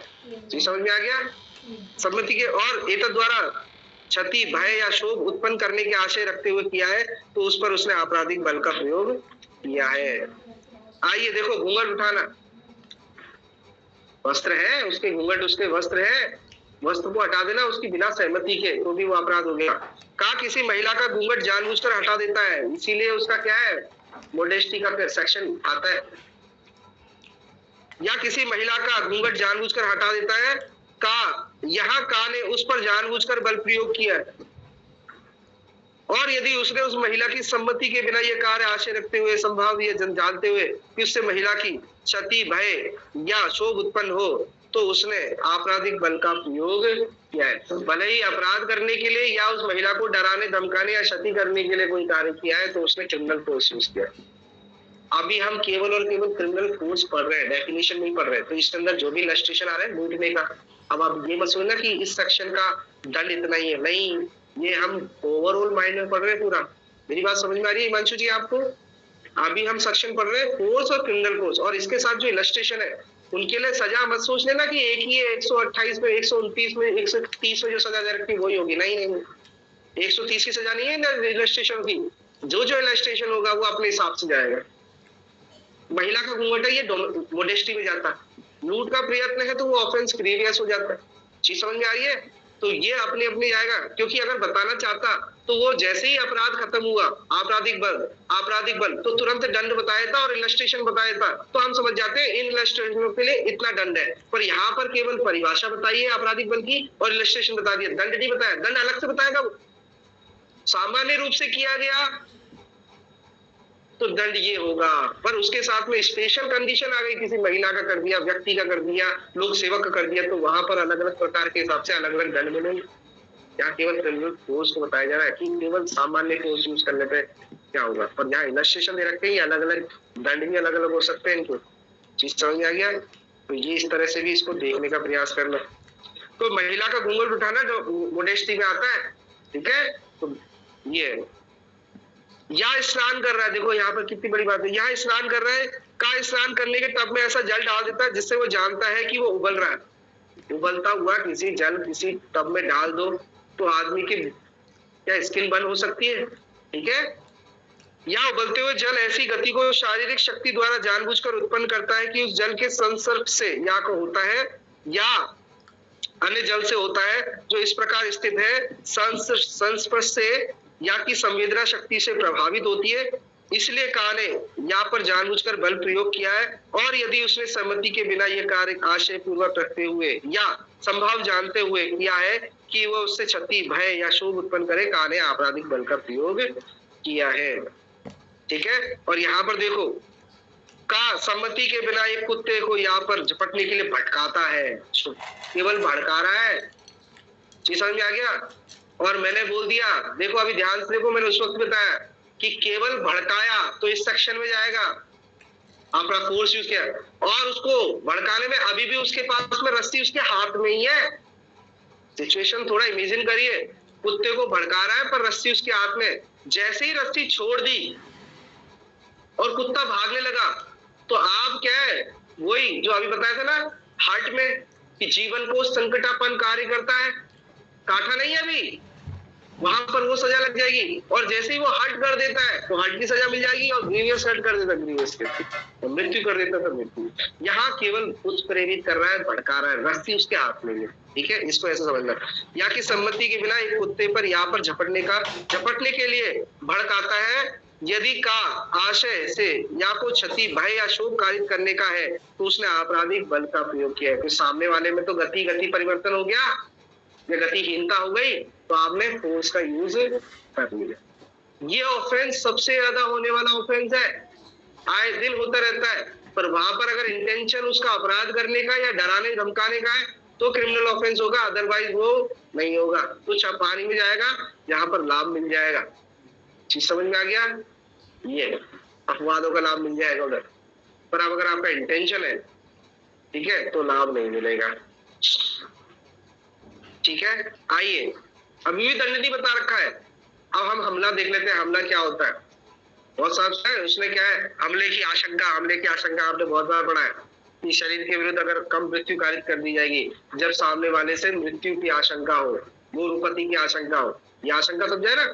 ये हमला क्या होता है? हमले की आशंका। हमला क्या होता है कि आप ऐसा अंग विक्षेप, पोस्चर बनाते हो, आप अंग विक्षेप या तैयारी इस तरह से करते हो कि जो सामने उपस्थित व्यक्ति है उसके अंदर क्या हो जाए, उसके अंदर भय पैदा हो जाए। बस ये है कि सामने वाला मेरे ऊपर फोर्स यूज करने वाला है। फोर्स वही धक्का वक्का कुछ भी फेंकने वाला, यानी आपने पानी भी उठा के यूं फेंकने वाले, तो पानी भी इस तरीके से उठाया आपने कि फेंकने वाला है, तो अभी आपके शरीर पे टच हुआ नहीं है। ये थोड़ा और देख लीजिए, क्रिमिनल फोर्स अभी हुआ नहीं है, उससे पहले ही उसे हमला बोल देते हैं।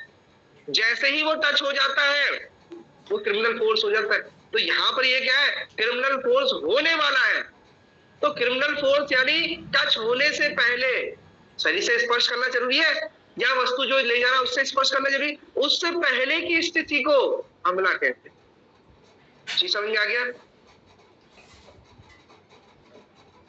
अभी देखो, थोड़ा ध्यान से देखो, अगर पुराने हम क्लास में जाएंगे, एक होता है आशय, एक होता है तैयारी, एक होता है प्रयत्न, एक होता है अपराध। ये 4 स्टेजेस थी। वैसे तो 2 ही स्टेज होती है, 2 के बाद में कोई कार्य करेगा, उसके अनुक्रम में कोई कार्य करेगा, ठीक है, तो वहां तो सफल होगा या असफल होगा। ठीक है, वैसे ये 4 का है। आशय अपने पूर्वक अपना अपराध नहीं है, ठीक है, तैयारी भी अपने आप अपराध नहीं है। ये समझ में आ गया? तो यहाँ पर तैयारी को अपराध बना रखा है, क्योंकि आप तैयारी इस वे से कर रहे हैं कि सामने वाले व्यक्ति को आशंका हो गई है। प्रयत्न में क्या होता है, प्रयत्न में उस अनुक्रम में कोई कार्य कर दिया जाता है, अब आपके हाथ का नहीं है, पर तैयारी अभी पूरी नहीं हुई है। जब तैयारी पूरी होती है तभी वो प्रयत्न होता है। चीज समझ में आ गया? मैं कई बार बता चुका हूं कि जब आदमी की तैयारी पूरी हो चुकी होती है और वो कोई कार्य कर देता है उसके अनुक्रम में, तैयारी पूरी होने के बाद में, तो वो प्रयत्न में बदल जाता है। पर यहाँ पर तैयारी पूरी नहीं हुई है और वो इस तरह का कार्य कर रहा है, तो उसे कहते हैं हमला। क्या कहते हैं उसे? हमला कहते हैं। चीज समझ में आई है? ये ध्यान रखना। देखो अब मैं पढ़ लेता हूँ, थोड़ा और समझा दूंगा। जो कोई अंग विक्षेप यानी कह रहे मतलब गैस्चर, अपने हाथों को इस तरह से बनाता है, यू मारता है, ये अंग विक्षेप ही तो हो गया। यू कर लेता है तो ऑफेंस ही हो गया, पर अंग विक्षेप कर लिया उसने, या कोई तैयारी, देखो पहली बार आया तैयारी कर रहा है, या तैयारी इस आशय से करता है, इस इंटेंशन से करता है, या संभवतः जानते हुए करता है। तैयारी क्यों कर रहे हैं? इंटेंशनली एंड नोइंगली करता है कि ऐसे अंग विक्षेप या तैयारी करने से आप ऐसे कर रहे हो, उपस्थित व्यक्ति अभी सामने उपस्थित होना चाहिए सामने। ये अंडरलाइन कर लीजिए, बहुत बड़ा पॉइंट है। अगर सामने उपस्थित नहीं है तो उसे क्या है, हमला नहीं कहेंगे।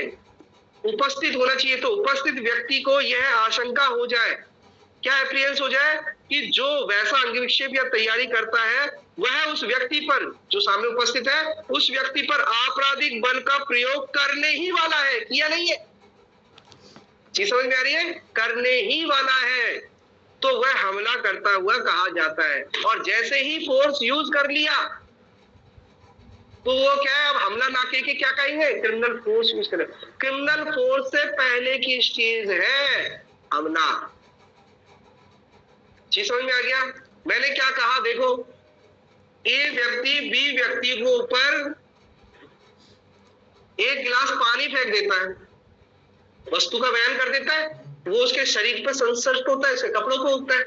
तो जब पानी उसके शरीर पे टच होगा तो उसे क्रिमिनल फोर्स कहेंगे। चीज समझ में आ गया? उसे क्या कहेंगे? Criminal force.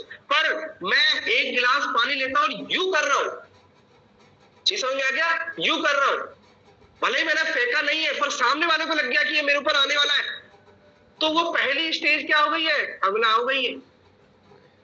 मैंने क्या कहा था, कब मृत्यु कारित की जा सकती है? जब ऐसी आशंका हो जाए कि वो हमला करने की आशंका, मृत्यु करने की आशंका। तो मृत्यु कर देगा तो उसके बाद हम क्या डिफेंस कर पाएंगे? उससे पहले कोई तो तैयारी करेगा। जैसे मैंने कहा था, कोई आदमी ऐसे बंदूक आपके सर पर रख दे और टिगर ना दबाए, तो क्या उसने अटेम्प्ट टू मर्डर किया? नहीं, उसने क्या किया है? हमला। मेरी बात समझ में आएगी है? वो हमला करने के उसमें, क्योंकि मेरे को अब देखो, ये सामने वाले को लग रहा है कि ये इस पर क्या करने वाला है, फोर्स यूज करने वाला है, या फिर उसकी सहमति के बिना अपराध करने वाला है। मेरी बात समझ में आ गया? अपराध मतलब मृत्यु कारित करना, मर्डर करना। अपराध में सारे अपराध आ जाएंगे। अगर गोली चला देता है तो दो काम होंगे, उसके अनुक्रम में कार्य कर देता है तो मरेगा या जिएगा, तो वो तो वहां सेक्शन लग जाएगा। पर केवल गोली कनपट्टी पे रख दी है तो आशंका तो उन्होंने सामने वाले को, तो उसने क्या कर दिया, उसका हमला कर रहा है। या मैं अभी ऐसी तैयारी कर रहा हूँ, अरे मैं तेरे को बताता हूँ, और मैं इधर पास में एक सरिया पकड़ लेता हूँ, तो मैंने केवल सरिया को पकड़ा ही नहीं, चलाया नहीं है, उसके अनुक्रम में कार्य नहीं किया, पर उससे पहले तो मैंने गेस्चर और तैयारी इस प्रकार से कर ली कि सामने वाले को आशंका होगी कि ये मारने वाला है, तो उसे क्या कहते हैं? हमला।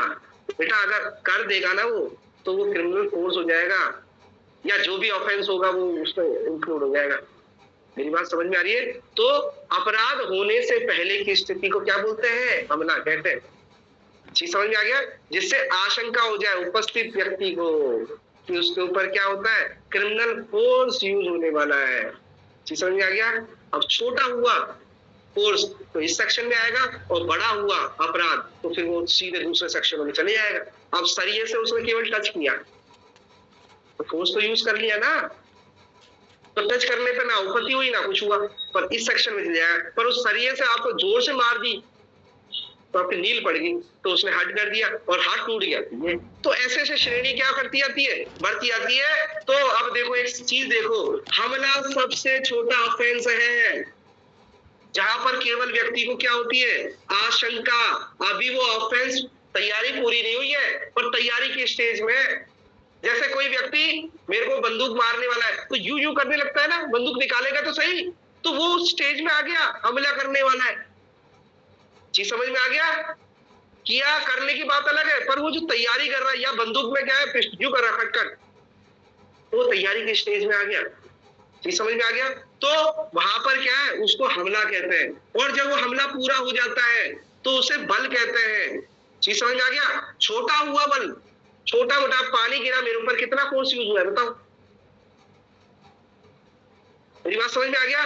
तो वहां पर नॉर्मली बल का प्रयोग हुआ है, पर अगर बाई चांस एसिड का यूज हुआ है तो वो ग्रीवियस या घोर उपति में चल जाएगा। अब पानी की जगह एसिड है, फोर्स तो इंक्लूड रहेगा ही रहेगा हमेशा। चीज समझ में आ गया? पर वो अब एसिड हो जाएगा। तो बल हमला, आपराधिक बल, फिर उसके बाद में हमने पढ़ा था उपपत्ति और भूरुपति, और अगर ज्यादा ग्रेवनेस बढ़ जाती है तो हत्या या आपराधिक बल। मेरी बात समझ में आया? तो सबसे छोटा ऑफेंस कौन सा है? हमला, जिसमें आशंका होती है, जो तैयारी की स्टेज पर होता है, अंग विक्षेप की तैयारी में। ये समझ में आ गया? और फिर धीरे धीरे धीरे धीरे ये ऑफेंस की जैसे जैसे ग्रेवनेस बढ़ेगी वो ऑफेंस उसमें तब्दील होता जाएगा। अब महिला का केवल घूंघट उठाया तो किसमें आया? केवल इसमें आया। पर महिला के साथ मारा पीटी करी है तो पति भी है, और महिला की मृत्यु करती है। घसीटा इतना घसीटा कि शायद हो सके घोड़े से बांध के घसीट दिया पूरा 1 किलोमीटर तक घसीटा, तो वहां पर फोर्स तो यूज कर रहा है, गति परिवर्तन तो कर रहा है, परंतु अंतकालीन क्या हो गई है? उसकी मृत्यु हो गई है। तो अब क्रिमिनल फोर्स के लिए यूज दंड नहीं देंगे हम उसको, वहां तक उसका परिणाम चलेगा उसकी मृत्यु, वहां तक दंड देंगे। चीज समझ में आ रही है आपके? तो हमला क्या होता है? एक गेस्चर होता है या एक तैयारी होती है जिससे उपस्थित व्यक्ति को यह आशंका हो जाती है कि उसके प्रति क्या होने वाला है? बलपूर्वक होने वाला है। ये सामने वाला व्यक्ति बताएगा कि मेरे ऊपर बल उपयुक्त, साबित करने का भार किसको होगा? सामने वाले व्यक्ति पर होगा।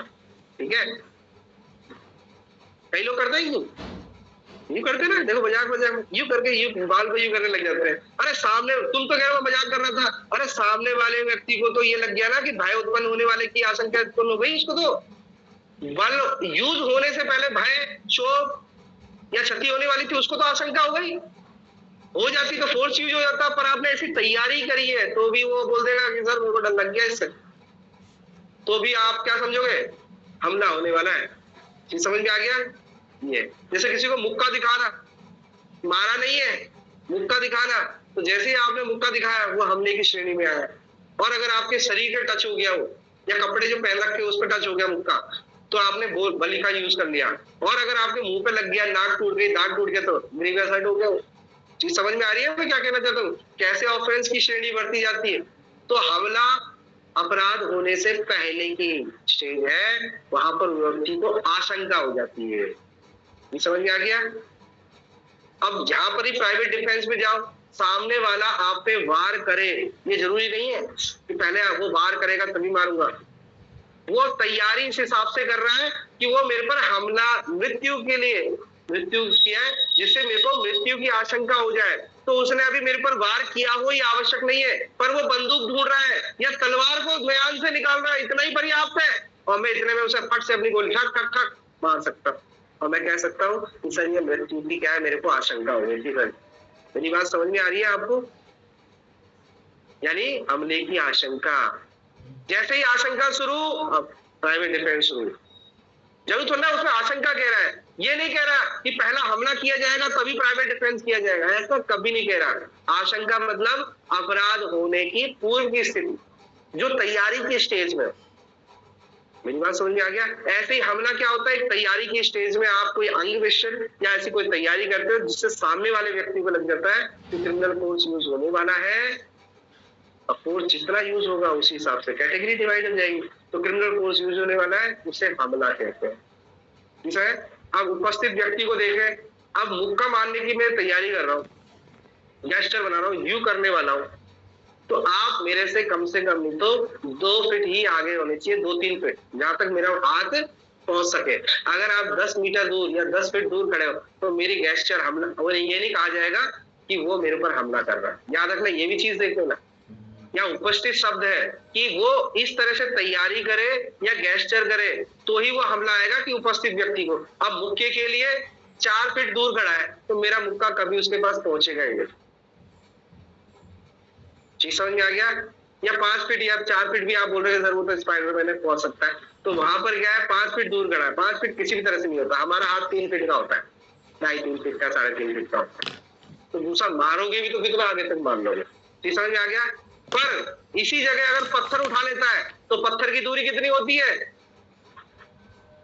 तो वो वहां पर सामने उपस्थित है, तो जैसे ही आपने पत्थर या ईंट भाटा उठाया तो भले ही वो कम से कम 10 फीट पे खड़ा हो या 15 फीट पे खड़ा हो, मैं तो कह रहा हूँ मीटरों पे भी खड़ा हो, 10 मीटर मतलब 30 फीट पे भी खड़ा हो, तो नॉर्मल आदमी 30 फीट तक आराम से पत्थर फेंक लेता है। तो जैसे ही उसने पत्थर उठाया उसको हमले की आशंका हो गई। चीज समझ में आ गया?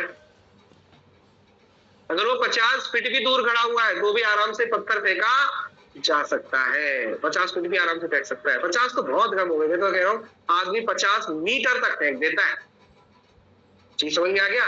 50 मीटर तक पत्थर फेंक सकता है, अगर पत्थर उसमें क्या है, पत्थर की शेप और उसके हाथ का वो साइज बराबर है। आगे बात समझ में?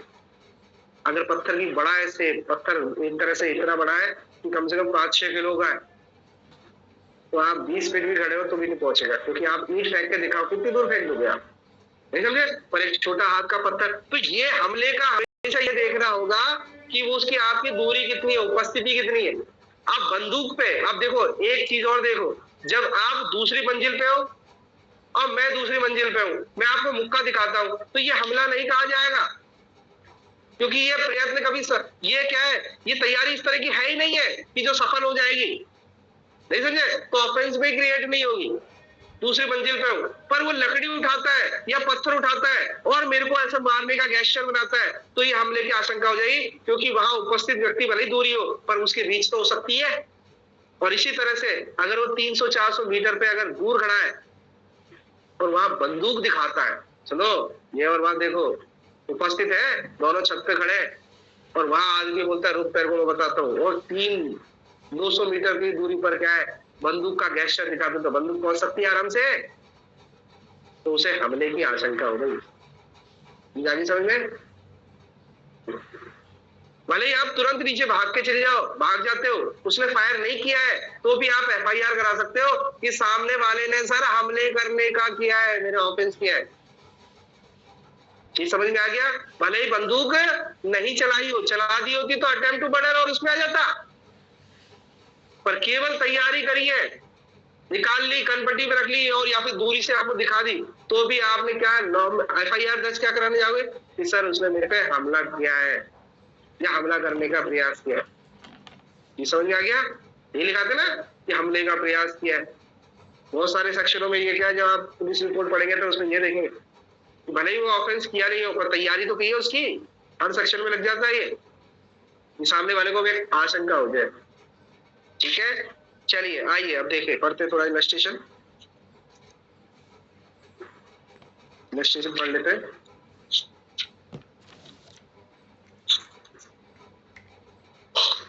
यहाँ पर अपना मुक्का इस आशय से या यह संभव से जानते हुए हिलाता है कि इसके द्वारा या को विश्वास हो जाए कि या को मारने ही वाला है, ताने हमला किया है।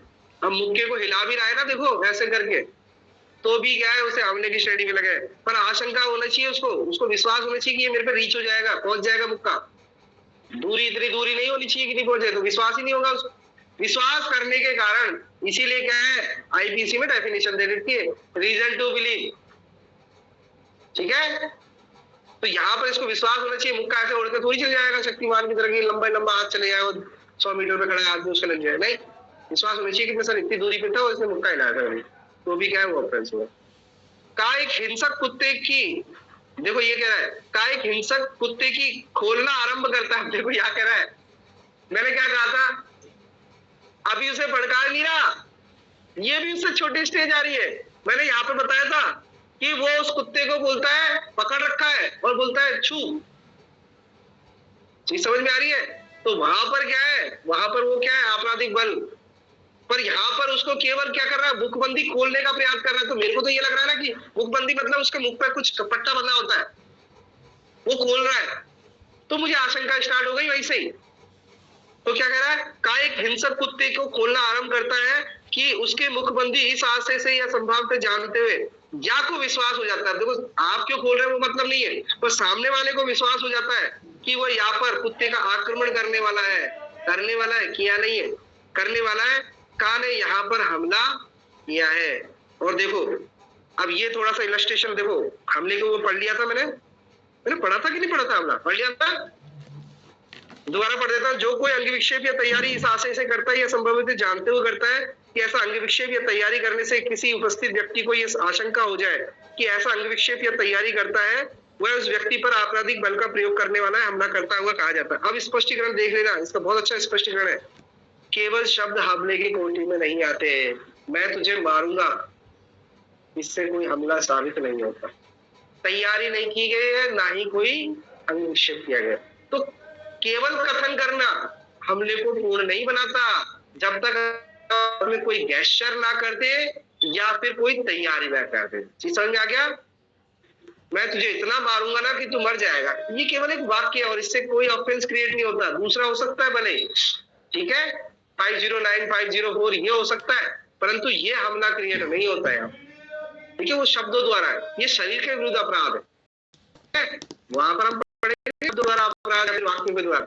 यहाँ पर शरीर पर कोई ऑफेंस हो रहा है तो ये हमला शरीर के विरुद्ध अपराध है। तो यहाँ पर केवल कथन करने से शरीर को कुछ असर नहीं होता है जब तक आप कोई गेस्चर ना बना ले। किंतु कोई व्यक्ति ऐसा शब्द प्रयोग करता है जो अंग विक्षेप या तैयारी को ऐसा अर्थ दे सकते हैं जिससे वे अंग विक्षेप या तैयारी हमले की कोटि में आ जाए। बोला आपसे कि पानी लेके,